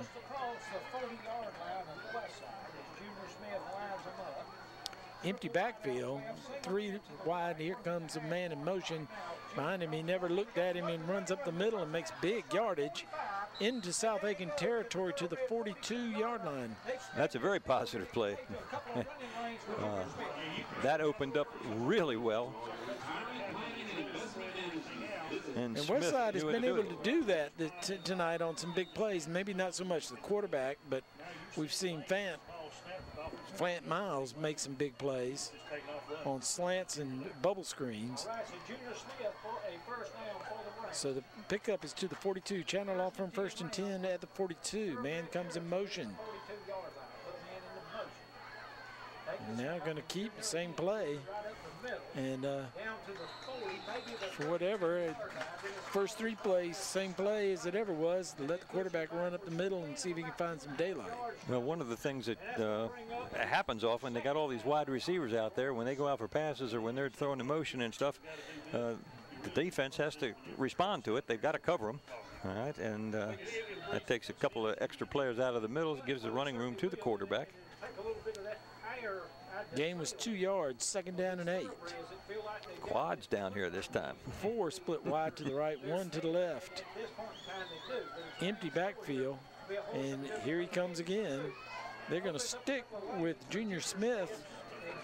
He gets over the 35 to the 34. He's going to be about a yard short of the 1st down. It's going to be 3rd down. And it's not the most inventive offense in the world, but they're showing different sets and doing the exact same play every time. I was watching Georgia Tech the other night, and they ran their quarterback to death. I don't know if he can survive the season as many times as he ran him, and I don't know if Junior could continue to run the ball every play here and make it through the night. You're right. Be exhausted. That guy was exhausted at the end of the game too. And here comes Paul Johnson as the shotgun formation. He picks up the 1st down as he moves into the 32. They may give him the 31. And you said it at halftime, and I'll agree with you. Westside's not going to quit. They've come out here, and they're not being real fancy, but they're moving the football. Now that was their power formation where they bring in a bunch of backs, go from a wildcat, 2 tight ends, and drill it down the middle. And you know that's coming, but here they come back with the spread, and they've run the ball every time from the shotgun up the middle. 3 to the right, 2 to the left. Man comes in motion behind him. That's Johnson. Now going to keep a little confusion in the backfield, and that probably helped the South Aiken defense. No gain, so 2nd down and 10 coming up. And Johnson looked like he expected to get the ball and ran into the back of Junior Smith. Yeah, there wasn't a lot of continuity on that play. You're right. There was something that was supposed to happen that didn't. I'm waiting to see number 11 for Westside, Jalen Ware, catch a football. Tall young man. I think he might just throw it up to him at some point. Now they start with Johnson in the backfield and look to the sidelines. 3 to the right, 1 to the left. Johnson in the backfield next to Smith. He looked like he got started a little early. He goes in and blocks. Smith comes in behind him. He's going to pick up maybe 3.5 yards to the 28-yard line. It's going to bring up 3rd down and long. Call it 3rd down and 7. I don't think there's any doubt about it this time. We're in 4-down territory down here. They've got to make something happen. They got to get back in the ball game. And this is the first time they've been down this far, I believe. They've run about 7 or 8 plays. Only one has not been the quarterback keeping it. And here he goes again. South Aiken stuffs the middle. It's going to bring up 4th and long.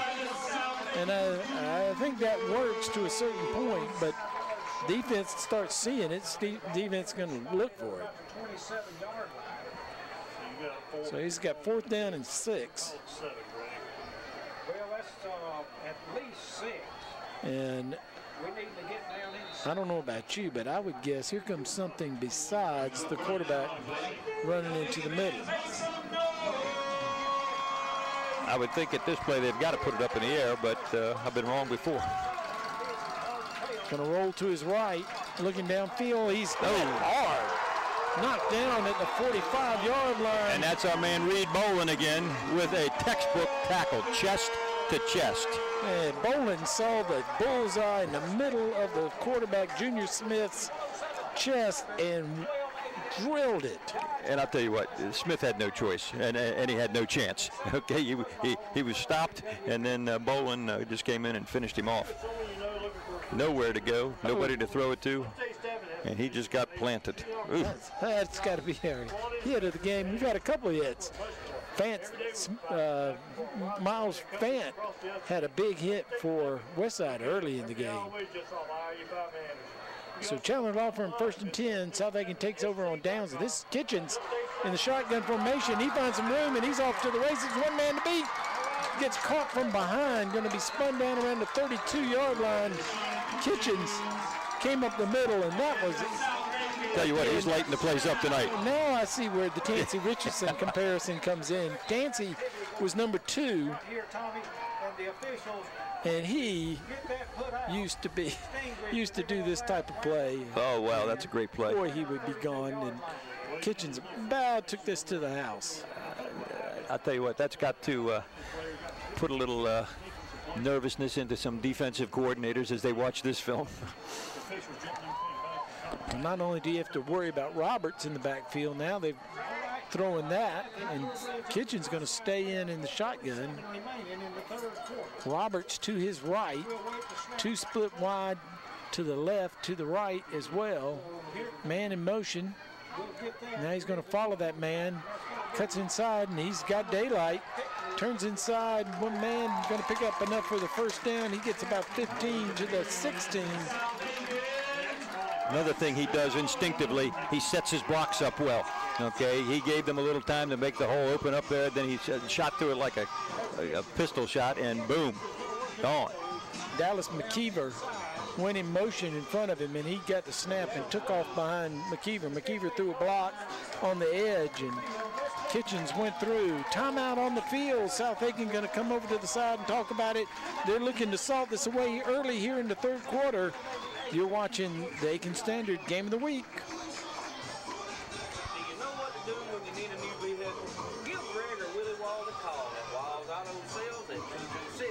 Here at Just Julie's, we aren't your typical sub shop. All of our meats and cheeses are cut fresh, and we have a wider variety of menu items. We're happy to create new items to suit your many desires, which means custom orders that you won't find anywhere else. We've been a part of the Aiken community for over 35 years, so come and see us for lunch or dinner. You won't be disappointed. Our sandwiches, salads, and customer service can't be beat. Just Julie's, Pine Log Road in the Staples Shopping Center across from Kroger. We welcome Julie's Sub Shop, formerly known as Substation 2 over here on the south side of Aiken. We're glad to have Julie's as one of our sponsors. And I've been in there for a sandwich many, many times. I have as well. Very good. The Aiken Standard football crew recommends you go there. All right, South Aiken. Westside called a timeout, wanted to talk it over. So South Aiken trying to keep the momentum. I'm not sure if that's Kitchens or Boynton. That's Boynton. Kitchens is over here on the side. Well, Jesse Sanders took the snap. So they're giving Boynton a break.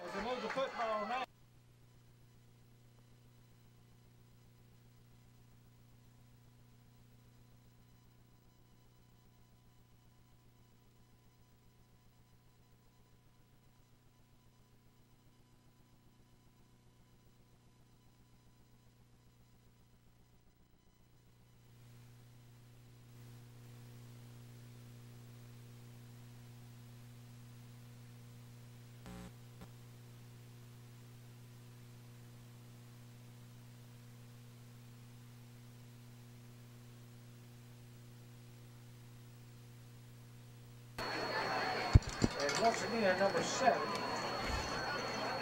Sanders is going to take the snap and hand the football off, and there's nowhere at all to go.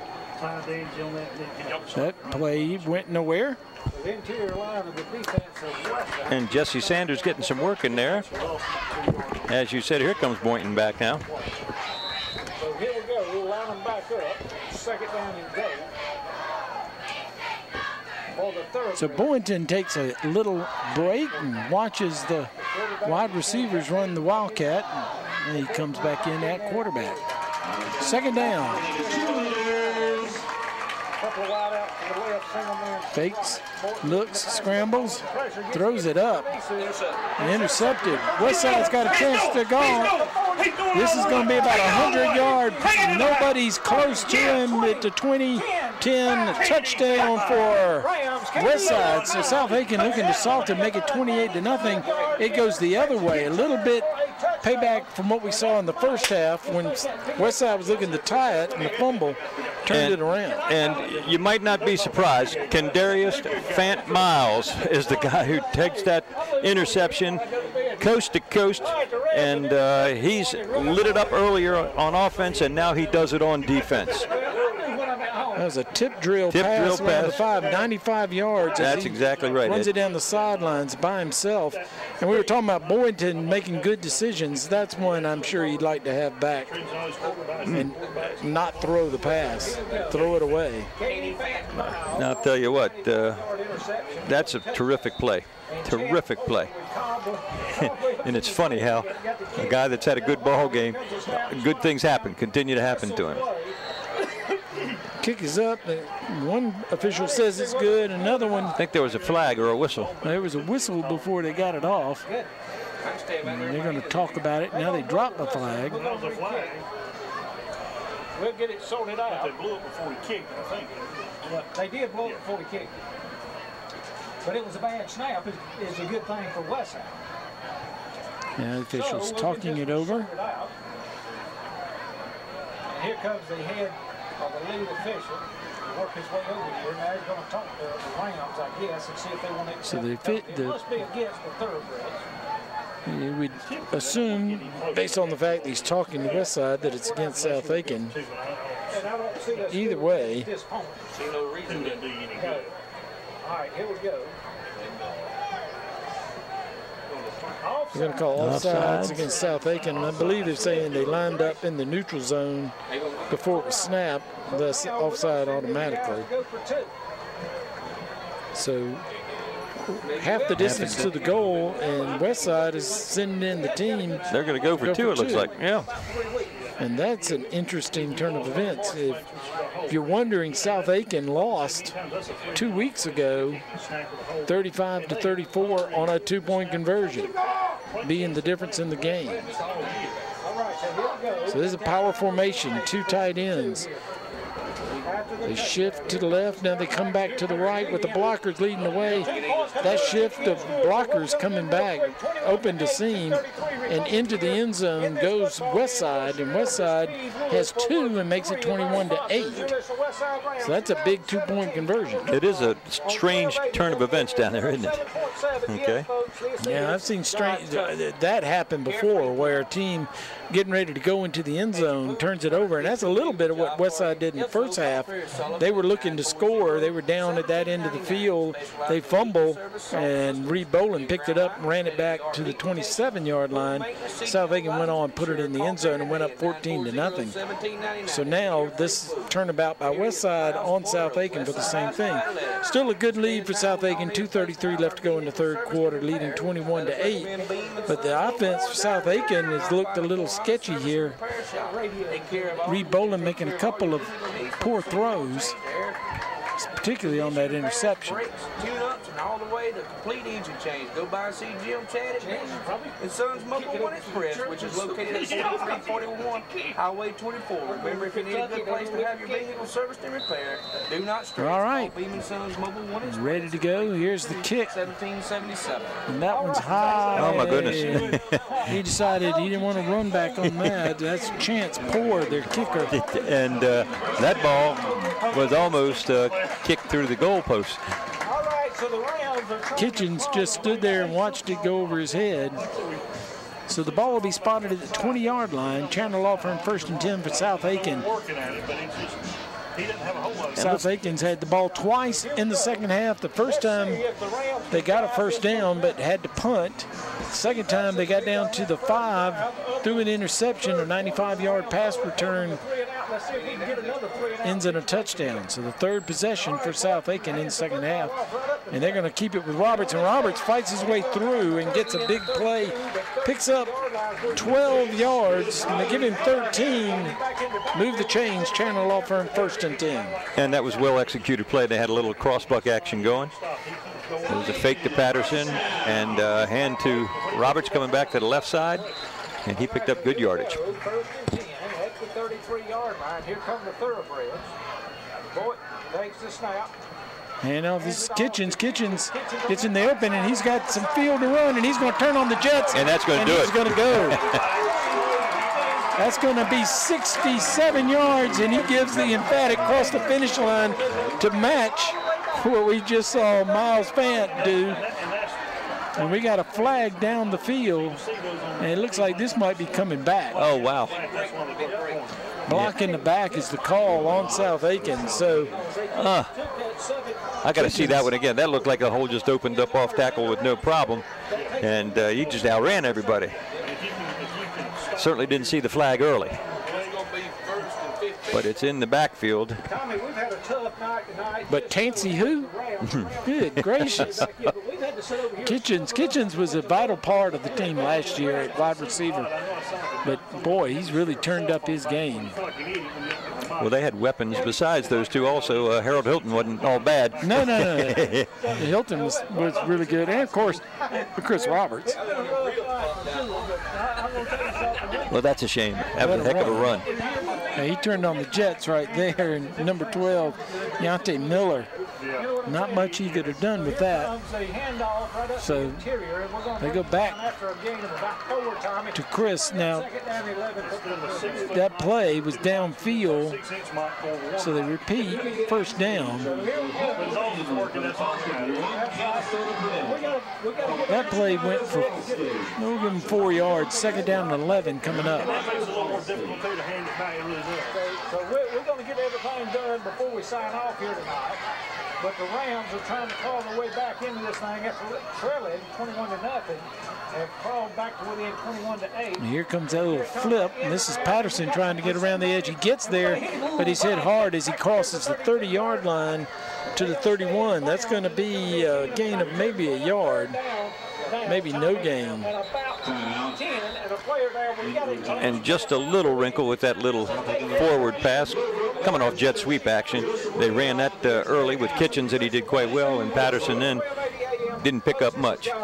Westside player down. We got an Aiken Regional Medical Center timeout on the field as they come in to check on him. We're going to take a break here with this injury on the field and take an Aiken Regional Medical Center timeout. We'll be back. What's the foundation for a great community? I'd say it's being there for your neighbors during the best of times and the worst of times. We have a hospital that does just that. Aiken Regional Medical Centers provides over $72 million a year in uncompensated care for those in need. I call that neighbors caring for neighbors.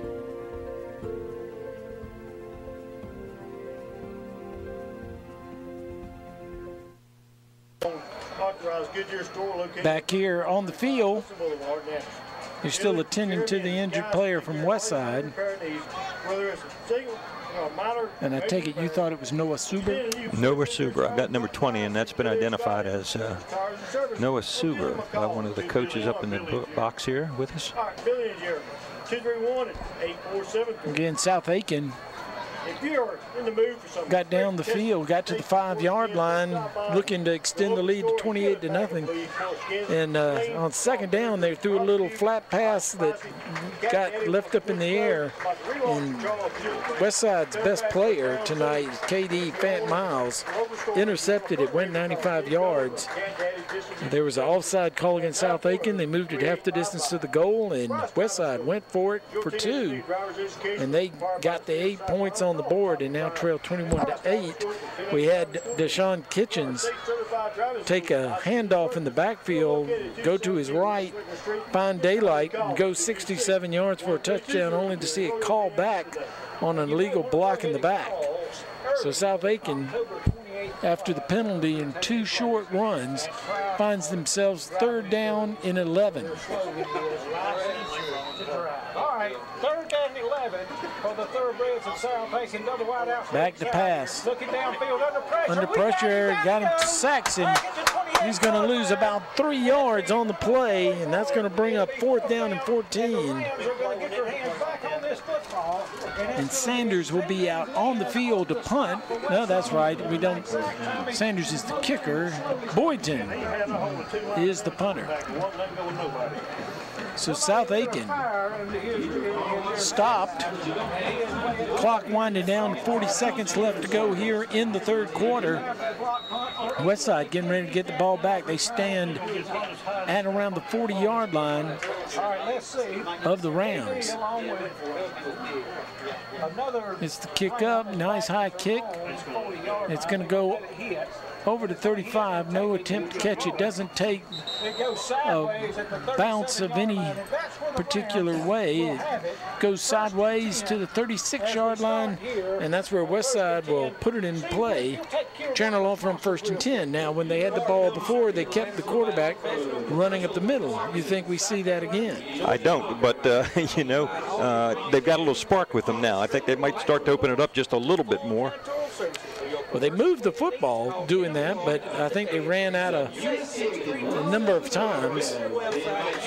I think we're going to see a pass to number 19, Fant Miles, okay? And I think they'll run that little thing where they bring him up pretty wide and then just give it a little slant across the middle, try to hit him. Let's see here. They've got some receivers that they like. They got Fant Miles split wide to the left, one receiver. They run that direction, and this is number 1, Carson. Carson, the wide receiver, does the Wildcat situation, and he gets about 2 yards. It'll bring up 2nd down and 8. And that's going to move us to the 4th quarter. Final seconds ticking off now, so we've got a game. Even though Westside tried to roll up there and go fast, clock runs out on them. 3 quarters are in the book here at the stomping grounds at South Aiken High School, with South Aiken leading Westside 21-8. The Westside has some momentum. Can they make it all the way back? We'll find out when we return for the 4th quarter here on the Aiken Standard Game of the Week.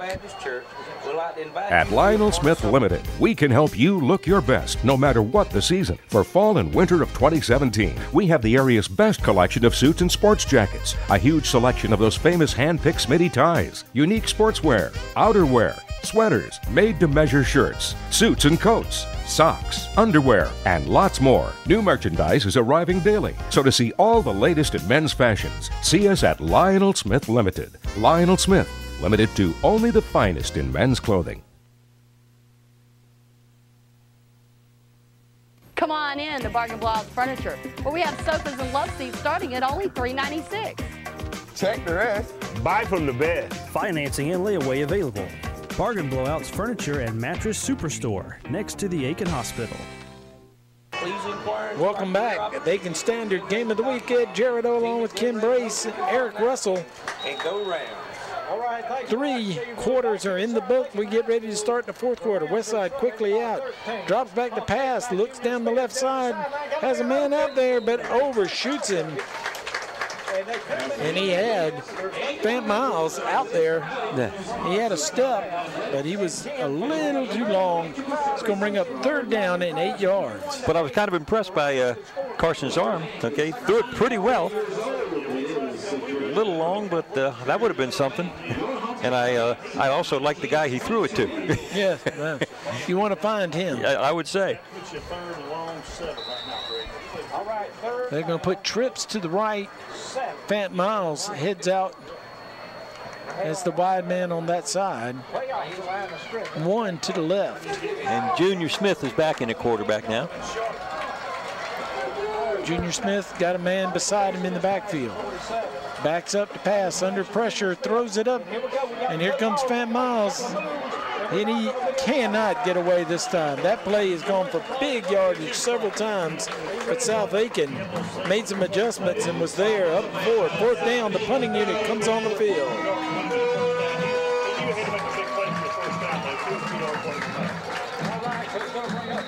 And we got somebody down with a cramp, and I think that's what we saw just a little bit a while ago with Suber. I believe that's Fant Miles. Aiken Regional Medical Center timeout on the field is for a cramp, it appears, and I believe it's Fant Miles. Well, if anybody deserves to have a cramp, it's him. He's been all over the field tonight. As we look at the Smitties, did you see that replay?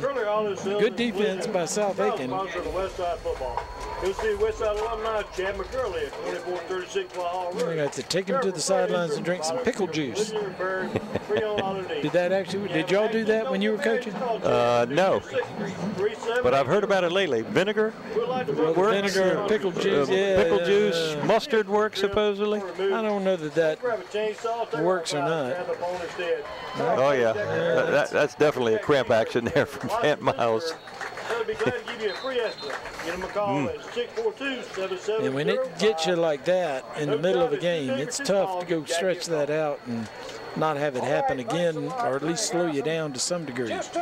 So that may be a big break for South Aiken as they play here in the 4th quarter, and that's been their nemesis, number 19. Chance Poor in there to punt again. Poor's been tough. It's got a long field. It's set up. South Aiken not going to even try to mess with this. They did have a fumble earlier in the game, and now there's a flag back up the field. We'll have to wait and see what this is. It was 3rd down and, well, actually it was 4th down and 11. So I don't believe they ran into the punter. Well, it's a personal foul. Which way? And that's against South Aiken. I'm not sure what that personal foul. I didn't see it either. He didn't show it as running into the punter. He did a signal with his arm down. A couple of the they're coaches saying that it's blow to the head. South Aiken doesn't like it, but that's a 15-yard penalty, and that early in the game, you know, it's sort of about face here. Westside had a 15-yard penalty assessed against them on a roughing the punter, and South Aiken went on and scored from about this position on the field. That ball is going to be moved to the 50-yard line. Chandler Law Firm, 1st and 10. Westside gets the ball back with 11:19 left to go in the ball game. 3 big penalties against them here in this half as let the Rams get back in this ball game. Junior Smith hands it off. And here comes Paul Johnson across. Here comes a flag following the play. And this may be a hold against, it is holding against the offense of Westside. And that may have been Johnson's biggest gain on just a regular running play. He's been held in check tonight also. Hadn't had much to say. You would think he'd be fresh and that the South Aiken defense would be a little bit winded. They've been on the field a lot. 10-yard walk-off makes it 1st and 20. Flag came in almost as the play had already gone by. But sometimes you still reach for the flag. But they were right at the line of scrimmage because the whole ball went through too. So that. I know one thing, you take a look at Jamonte Martin in the middle of that defensive line for South Aiken. He takes up a lot of space, and he's had a good ball game tonight. After a penalty of their own with 1st and 20. Junior Smith takes the snap. Junior Smith looks to his right, throws a backwards pass. They're going to knock him out of bounds. He's going to get a few yards back. I think that's pretty daggone dangerous. They've run that several times in the first half, and I think one of them got him into trouble.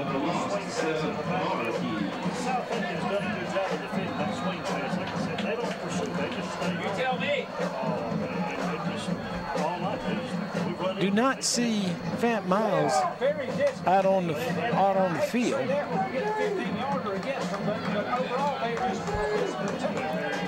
3 split wide to the left. Drops back, pump fakes, now under pressure. Gonna roll to his right, gonna throw it. And that's on the other side of the field, incomplete. So it's going to be 3rd and long. Call it 3rd and 17. And you know what's funny about that? Number 99, Jamonte Martin, was the one that put the pressure on the quarterback. He's given away about 150 pounds to that quarterback. I don't think he was going to catch him, but he chased him out of the pocket.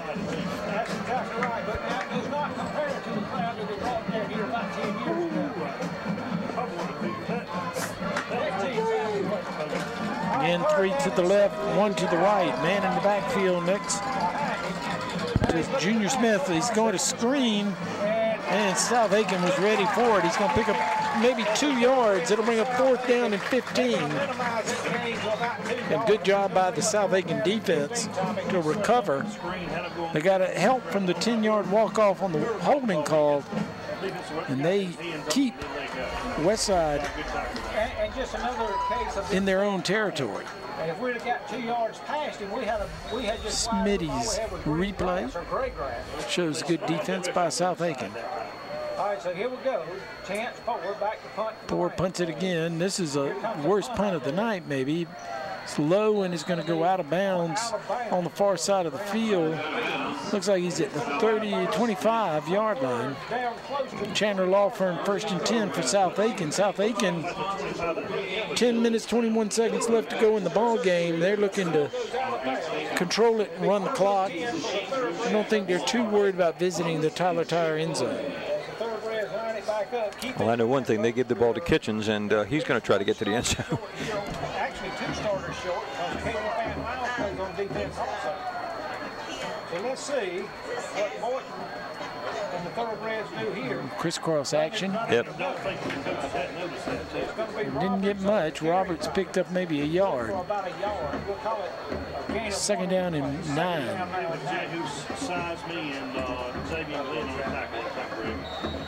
All right, so here we go. Set them back up. Actually, gain about 1.5 yards. Still goes with 2 in the backfield, 1 on either side of Boynton. Shotgun formation. Hands it off. Roberts runs hard and gets up to the 44 or 34. Yeah, that was Kitchens actually on the carry that time. Number 1. And that's a yard short, 3rd down and 1. It'd be nice to see him have a little bit of a drive here. Keep it going. And this is what Coach Hamilton would love to polish this off. And here comes, this is Chris Roberts, and Chris Roberts gets up over the 40 to the 43. That'll move the chains. Chandler off from 1st and 10 as Roberts picks up more than enough, picks up 5 yards. There's a train blowing down here on the sideline. And move the chains. That's a nice carry.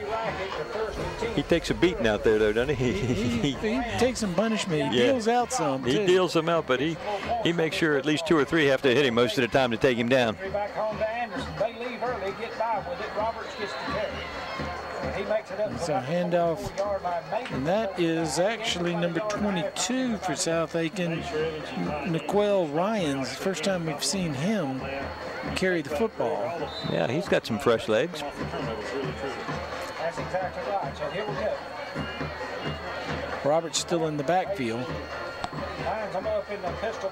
To the left of the quarterback in the shotgun. Hands off again to Ryans. Ryans turns, and he's caught by the jersey. He's going to come back to the original line of scrimmage. It'll be the 3rd down and 10. KD's back out there. That was number 15, Dorian Williams, I think, in on the tackle. Also, Noah Sewell's back out there. Noah's back on the tackle. So they got over their cramps, those guys. Clock ticks down to 8 minutes left to go in the ball game. 21-8 score. South Aiken on the good end of that. Two split wide to the left, two to the right. One man in the backfield. All right, here we go. Here comes the snap. Going to do the slant, and this is what they scored the touchdown on. Is Sanders, Jesse Sanders makes the catch. He's across midfield, across the 40 to the 39-yard line. Moves the chains, Chandler off from 1st and 10 for South Aiken.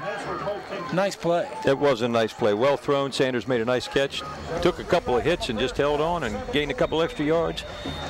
In this football game. Loosened things up just a little bit, made it a little easier for him. Looks over to the sideline. You get a play call in. Executed that for 27 yards and a touchdown in the first half. That one not quite as far. Give him 18 yards and a first down. And here comes Kitchens, and here comes a flag, and that's going to be behind the play, a holding call. Kitchens looks like he may have come up a little lame. Well, it was a low tackle, got him around the legs, and that can sting you for a bit. All right, so here we go. It's Kitchens at the carry. Here comes a personal foul against South Aiken. Now, they didn't say what the personal foul was. My guess, along the line, probably blows his head or something. I don't know. Well, that'll be a 15-yard walk-off. I believe it goes back from where the play started. It does. That's going to take them back into thoroughbred territory to the 45-yard line, and it's going to be first down and 25. And they called it a personal foul, but we don't know what the personal foul was. It was following the play. It was behind the play. Yeah, it was. My guess would be two guys tangled up, take a swing, that type of thing. And here comes Ryans carrying the ball again between Nikhil Ryans. And they've had a little success over there on that right side of the offensive line. Opening some nice holes. Kitchens has enjoyed it a few times, and Ryan's picked it up there. All the points have been a result of turnovers. Picked up 9.5. Well, it's second down, 15.5. Need to make the 30-yard line to get the first down. And just a shade over 15. Put a man in motion. Lining up as a tight end. Here comes the snap. And here comes Ryans, and this time they were ready for him. He's going to lose yardage. Just past the line of lose a yard. Push him back to the 46. I think it was in the backfield before they did. Little run blitz that time, and they got that one handled pretty well. But the offensive line for South Aiken has done a pretty nice job tonight. Left tackle is number 51, David Ray. Left guard is 66, Will Kreider. Center, number 76, Jack Howard. Okay, right guard, 63, Joey Simmons. And right tackle, 68, Caleb Eichelberger. Third down, 17 yards. They lost a yard and a half back to the 47. 5:52 remaining. Third down and 16. Almost 17. See if South Aiken just waits it out. Yeah, that's what I was thinking. Boynton standing there. We got a Bragg Heating Company timeout on the field. South Aiken going to talk about it as they have 5:44 left to go in this ball game. They'll try to come up with a play that'll get them 17 yards. We'll take a break and be right back on the Aiken Standard Game of the Week. Since 1970, Bragg Heating Company has been keeping Aiken and the surrounding communities comfortable. Our factory-trained staff can keep you on top of the latest in heating and cooling technology, and our complete metal shop allows us to make any specialty piece your home may need. We recommend the best systems for your home: Trane, Carrier, Mitsubishi ductless, and Bosch geothermal systems. We accept most major credit cards and offer financing, so when you need your system maintained, repaired, or replaced, call Bragg Heating Company. We're here to make you comfortable. Back at the stomping grounds, South Aiken led 21-0 at the half. They've been unable to put points on the board here in the second, while Westside did add a 95-yard touchdown interception return to make it 21-8. So we'll see if South Aiken can run out this clock. 5:44 left to go in the ball game. 3rd down, 17, and I would say they've got 2 downs to make 17 yards. And it's too bad. I still wish that Kitchen's touchdown had counted. Okay, that was a great run he had. And was called back. So Patterson fumbles the exchange. And that was, I think, Kitchens who had the ball that tried to hand it off to him coming back.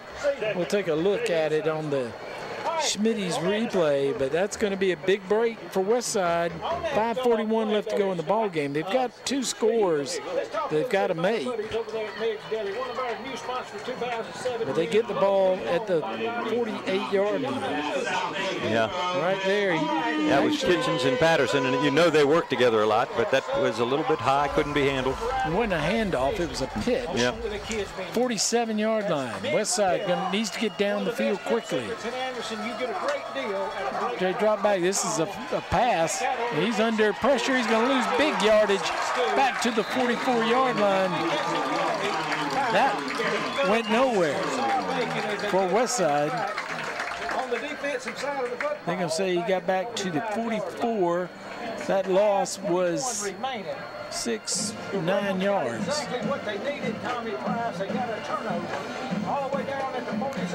That was kind of a strange play. 2nd down, 19. I guess Westside thinking they need a quick score to get, because they're going to have to get the ball back. No need to waste time, leave things in the playbook. Maybe that one been best left alone. Running, going to get outside, got some room to run. Turns outside, going to get to the 35, spun out of bounds at the 33. That's going to be enough for a 1st down, but there is a flag back in Westside territory. Yeah, that's got to be coming back, I would think. The flags have been out here in the 2nd half. Holding is the call against Westside. So that'll be a 10-yard walk-off. They were already facing 2nd and 19. 10 more yards, it'll be 29.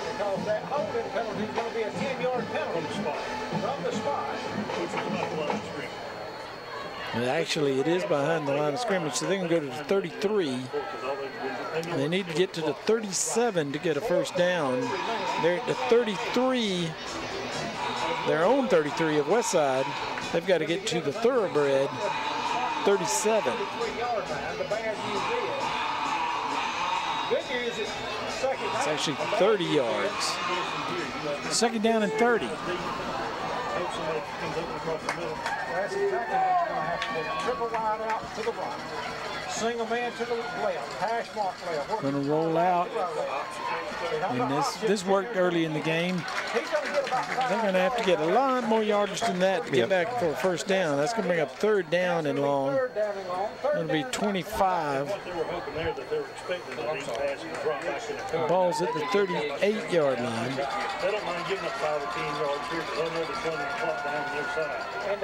Also, the clock runs. It's going to run down to less than 4 minutes here.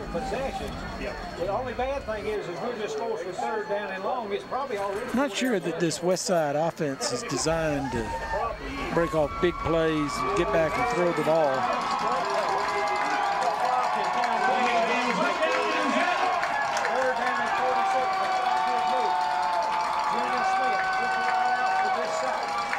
A quick swing pass. That was another one of those backward passes. They're going to make some room up to midfield. He goes down. He's going to be 4th down, still long. 13 yards to go for a 1st down at midfield. So it comes down to this. Clock still runs. 3:20 left to go in the ball game. And this is about it, Coach. Yeah, I don't think they have any choice. They got to go for it. Obviously. Yeah, they get the timeout, but I don't think they have much choice. Bragg Heating Company timeout on the field. We'll hear from one of our great sponsors. You're watching Aiken Standard Game of the Week. What's the foundation for a great community? I'd say it's being there for your neighbors during the best of times and the worst of times. We have a hospital that does just that. Aiken Regional Medical Centers provides over $72 million a year in uncompensated care for those in need. I call that neighbors caring for neighbors.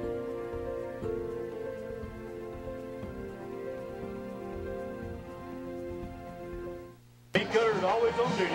No way. 3 minutes and 12 seconds left to go in the ball game. Westside calls timeout. They've got a 4th down and 13 that they have to pick up if they want to stay in the ball game. Otherwise, South Aiken will run the clock out and go home a winner. Well, now they got to go deep into the playbook, but they've already shown some unusual plays tonight. I don't know what they've got planned here, but sometimes turns out to be something that's very strange but exciting. Let's see what they do. They've had some big plays tonight, pickup yardage,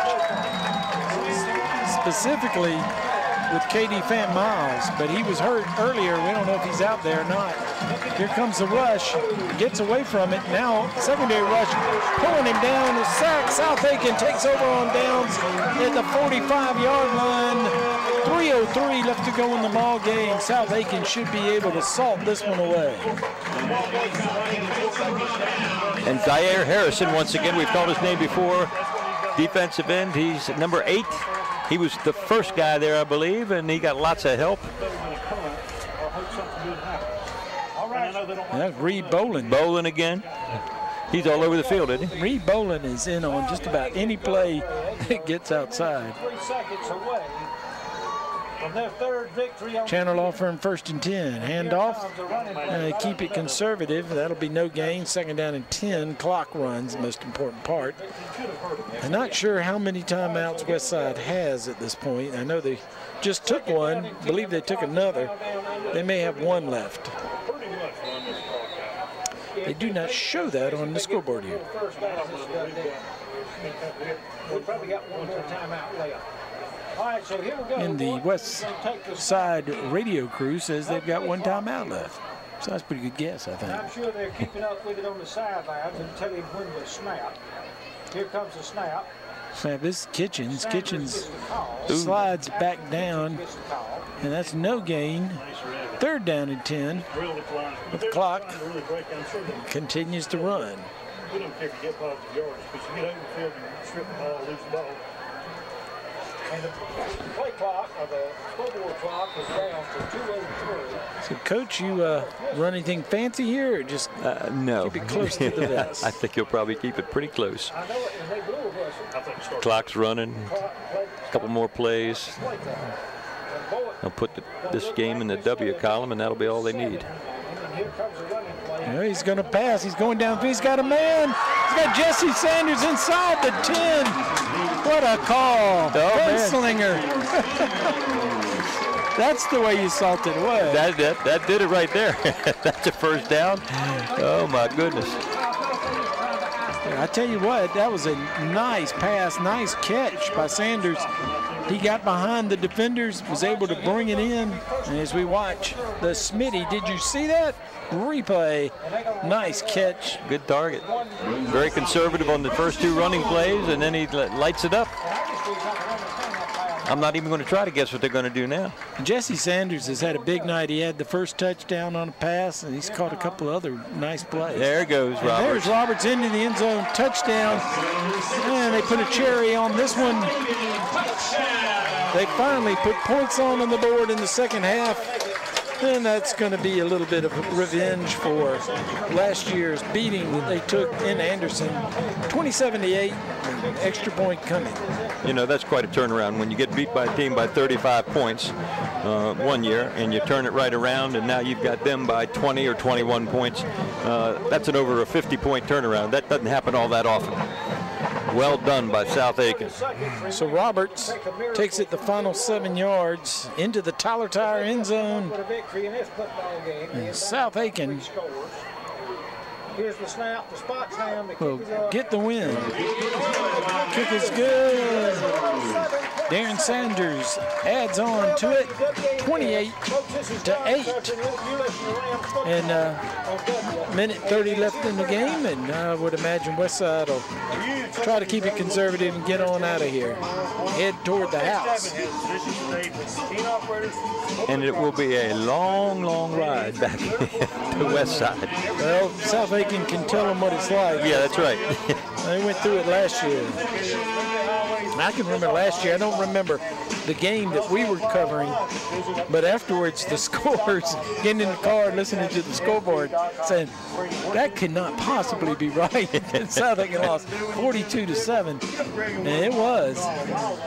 Well, the other thing too for this Westside team, and they're young, a little bit young. We knew that coming in, but they're in the 5A division. They've got to play some big boys. I'll tell you that right now. And they've got their senior quarterback injured, playing with the sophomore quarterback, and that's going to make it tough. A little bit of a rebuilding year, probably. Coming off of the last 2 years, however, where they had 10 wins and 11 wins. A little bit of a letdown, probably. Sanders sends this inside the 10. Looking for some room. And drags the pile. Good effort by Westside. Brings the ball over to 35 to the 37-yard line. And I do not believe that was even, I believe that was number 10, Quali Williams. I think they have given our man, Fant Miles, the rest of the night off. He had cramps earlier. Yeah, he had cramps, and I think that probably did it to him. He's quite a player, though. I liked him.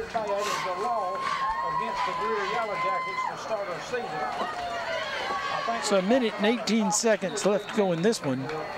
And South Aiken will put this in the win column. These guys have played their hearts out on both sides. Here comes the snap, and here comes Paul Johnson.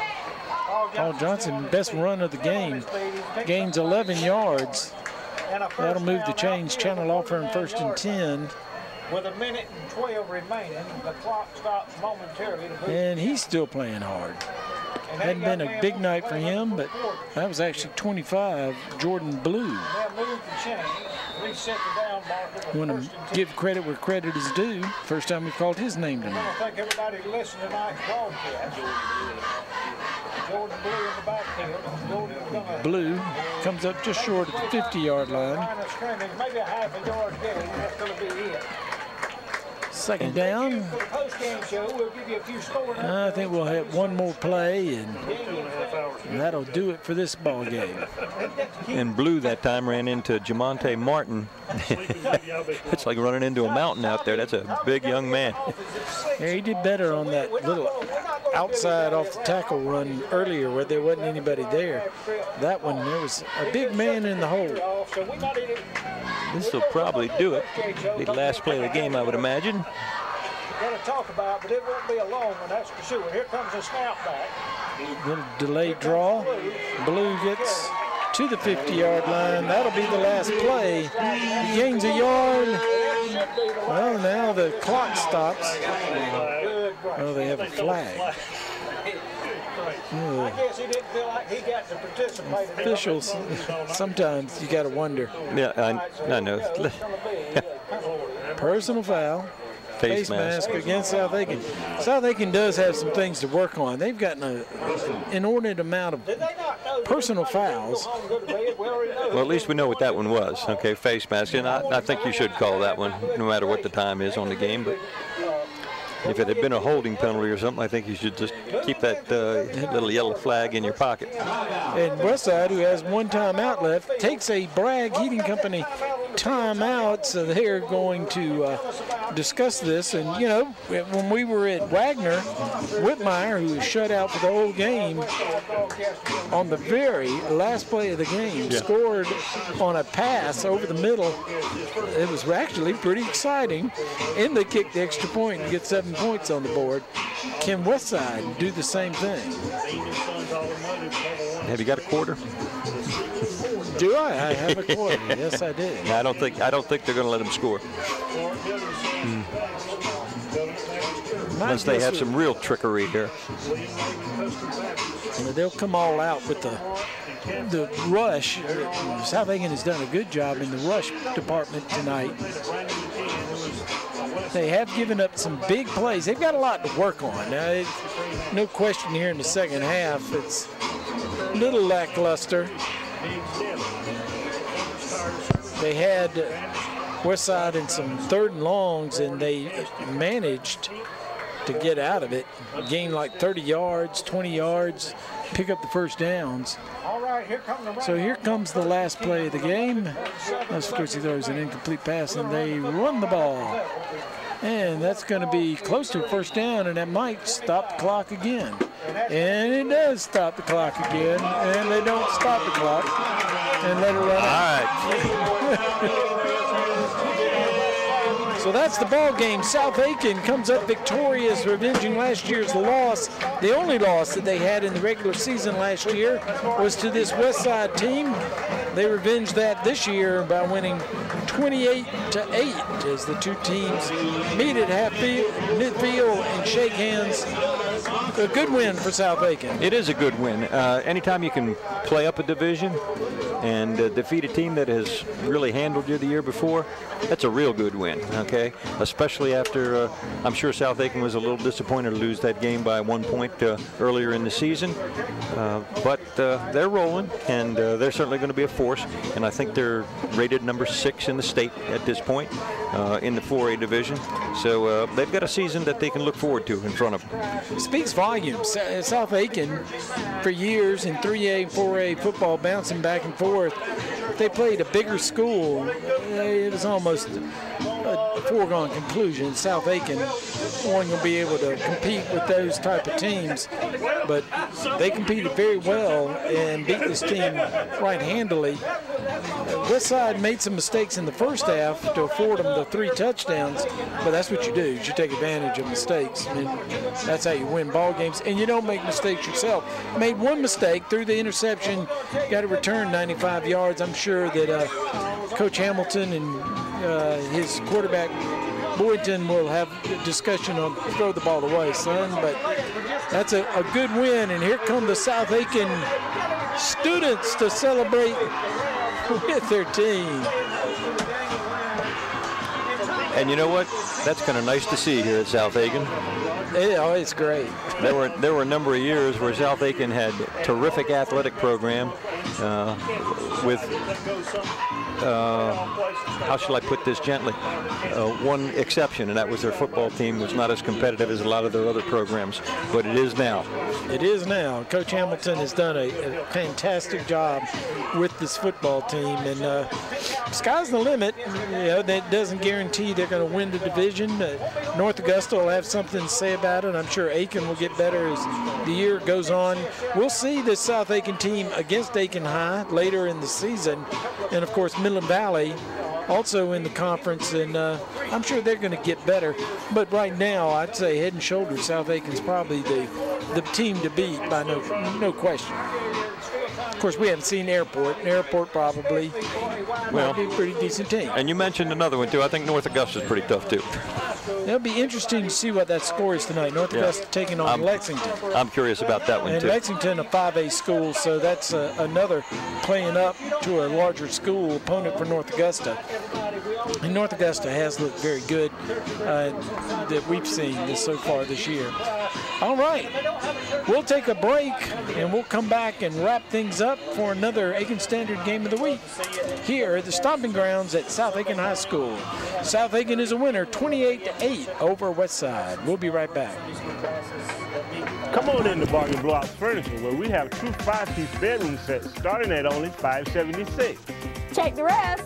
Buy from the best. Financing and layaway available. Bargain Blowouts Furniture and Mattress Superstore, next to the Aiken Hospital. Since 1970, Bragg Heating Company has been keeping Aiken and the surrounding communities comfortable. Our factory-trained staff can keep you on top of the latest in heating and cooling technology, and our complete metal shop allows us to make any specialty piece your home may need. We recommend the best systems for your home: Trane, Carrier, Mitsubishi ductless, and Bosch geothermal systems. We accept most major credit cards and offer financing. So when you need your system maintained, repaired, or replaced, call Bragg Heating Company. We're here to make you comfortable. Here at Just Julie's, we aren't your typical sub shop. All of our meats and cheeses are cut fresh, and we have a wider variety of menu items. We're happy to create new items to suit your many desires, which means custom orders that you won't find anywhere else. We've been a part of the Aiken community for over 35 years, so come and see us for lunch or dinner. You won't be disappointed. Our sandwiches, salads, and customer service can't be beat. Just Julie's, Pine Log Road in the Staples Shopping Center across from Kroger. We're back here at Stomping Grounds at South Aiken High School, and Eric is trying to get Coach Hamilton over to the sidelines and talk to him. I think he has him in, maybe Reed Bolin with him. We do have some scores. Eric texted me through the magic of texting.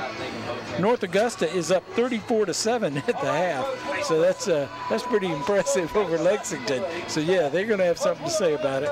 Clinton leads Aiken 33-13, and Thurman is up 21-8 on Midland Valley. So those were the scores from Eric. Now we'll see if Eric ends up. He's down there. I think the band's down there with him, and they're lining up. And we'll keep talking for the moment. Looking forward to the Aiken-South Aiken game as that's coming up. The North Augusta-South Aiken game really looks like the game in the conference this year. That's right. I think that will clearly be the best game in the 4A division for our county. No question. Midland Valley's still got a ways to go, too. Airport, we have to admit, we're guessing on Airport, and they could be pretty good. They weren't that particularly strong last year, but Airport generally will be good every other year, so it would be their year to get going. All right, Eric is down on the field, I understand, with Coach Hamilton. Eric, take it away. Well, I couldn't tell you much about the first half because you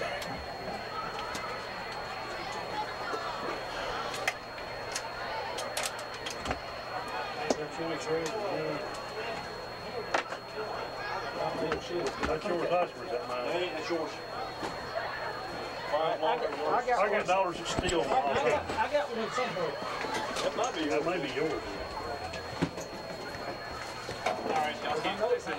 All right, Eric's still working on microphones at that camera down on the field, and we'll give him a few more minutes to see if he can do that. Go from there. Any last thoughts, Coach? Well, like we said earlier, I was really impressed by some of the stars for South Aiken tonight, and that's, what's supposed to happen, but doesn't always happen. But they did a really nice job tonight. Very impressed. And overall, the good team win. Good team win, too. Coaches did a good job. Players did a good job. That's all you can ask. Well, as we went over the game in the first half it was the mistakes. The roughing the punter got South Aiken into their own territory, and they scored a touchdown from there. And then it was the fumble recovery by Reed Bolin, returning it deep into territory, into the Westside territory for the second touchdown. The third touchdown came after a fake punt was stopped at midfield, and South Aiken, with only a minute left to go in the ballgame, went racing down the field, and Kitchens did that. And it was their start. Kitchens is the star of this team tonight. We know about Roberts, we know about Boynton, but certainly tonight Kitchens did a lot, and Reed Bolin on defense was outstanding. I think you'd name the two that would be, the most valuable players offensively and defensively tonight for the Thoroughbreds. I think they've got something going on down at the field with the band, and maybe they're going to do the alma mater. They're doing something. They got the coach there, but I don't know whether they're going to be able to get that on or not. And we'd be somewhat remiss if we didn't mention K.D. Fant Miles for Westside. He was their one-man show. He had a return for a kickoff return that was maybe even called back on that particular play. But he had some other big plays. He had a rushing play, had a couple of passes, a slant that picked up big yards. One in particular had 30 yards. And he had the big play on defense when he intercepted the Boynton pass over on the side went 95 yards for a touchdown, and that was the lone score for Westside. So he was pretty much the story. Got cramps late in the game. They let him sit it out. I don't believe he returned after that, but certainly don't want to leave him out as to somebody who was outstanding tonight.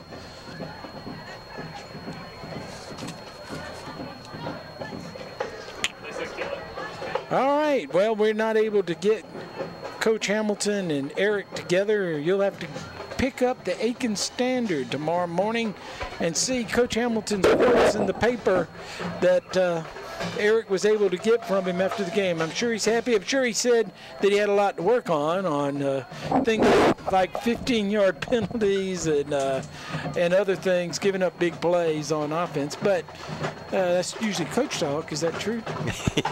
They'll find something to work on for sure, but they also are going to have a good time looking at this film. They did a lot of good things out there tonight. Got to be pleased when you have a team that beat you by 35 points last year to come back and beat them by 20.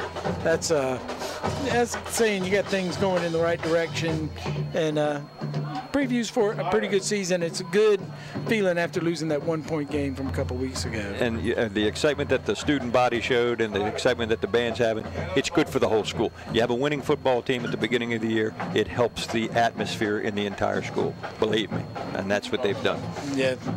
They've got things going here at South Aiken. We were glad to be here. We'll see them again when they pick up on Aiken. And we'll be, I don't know, I'm not sure whether that's here at Aiken High. We'll be at one of the two places wherever they play. And who do we have next week?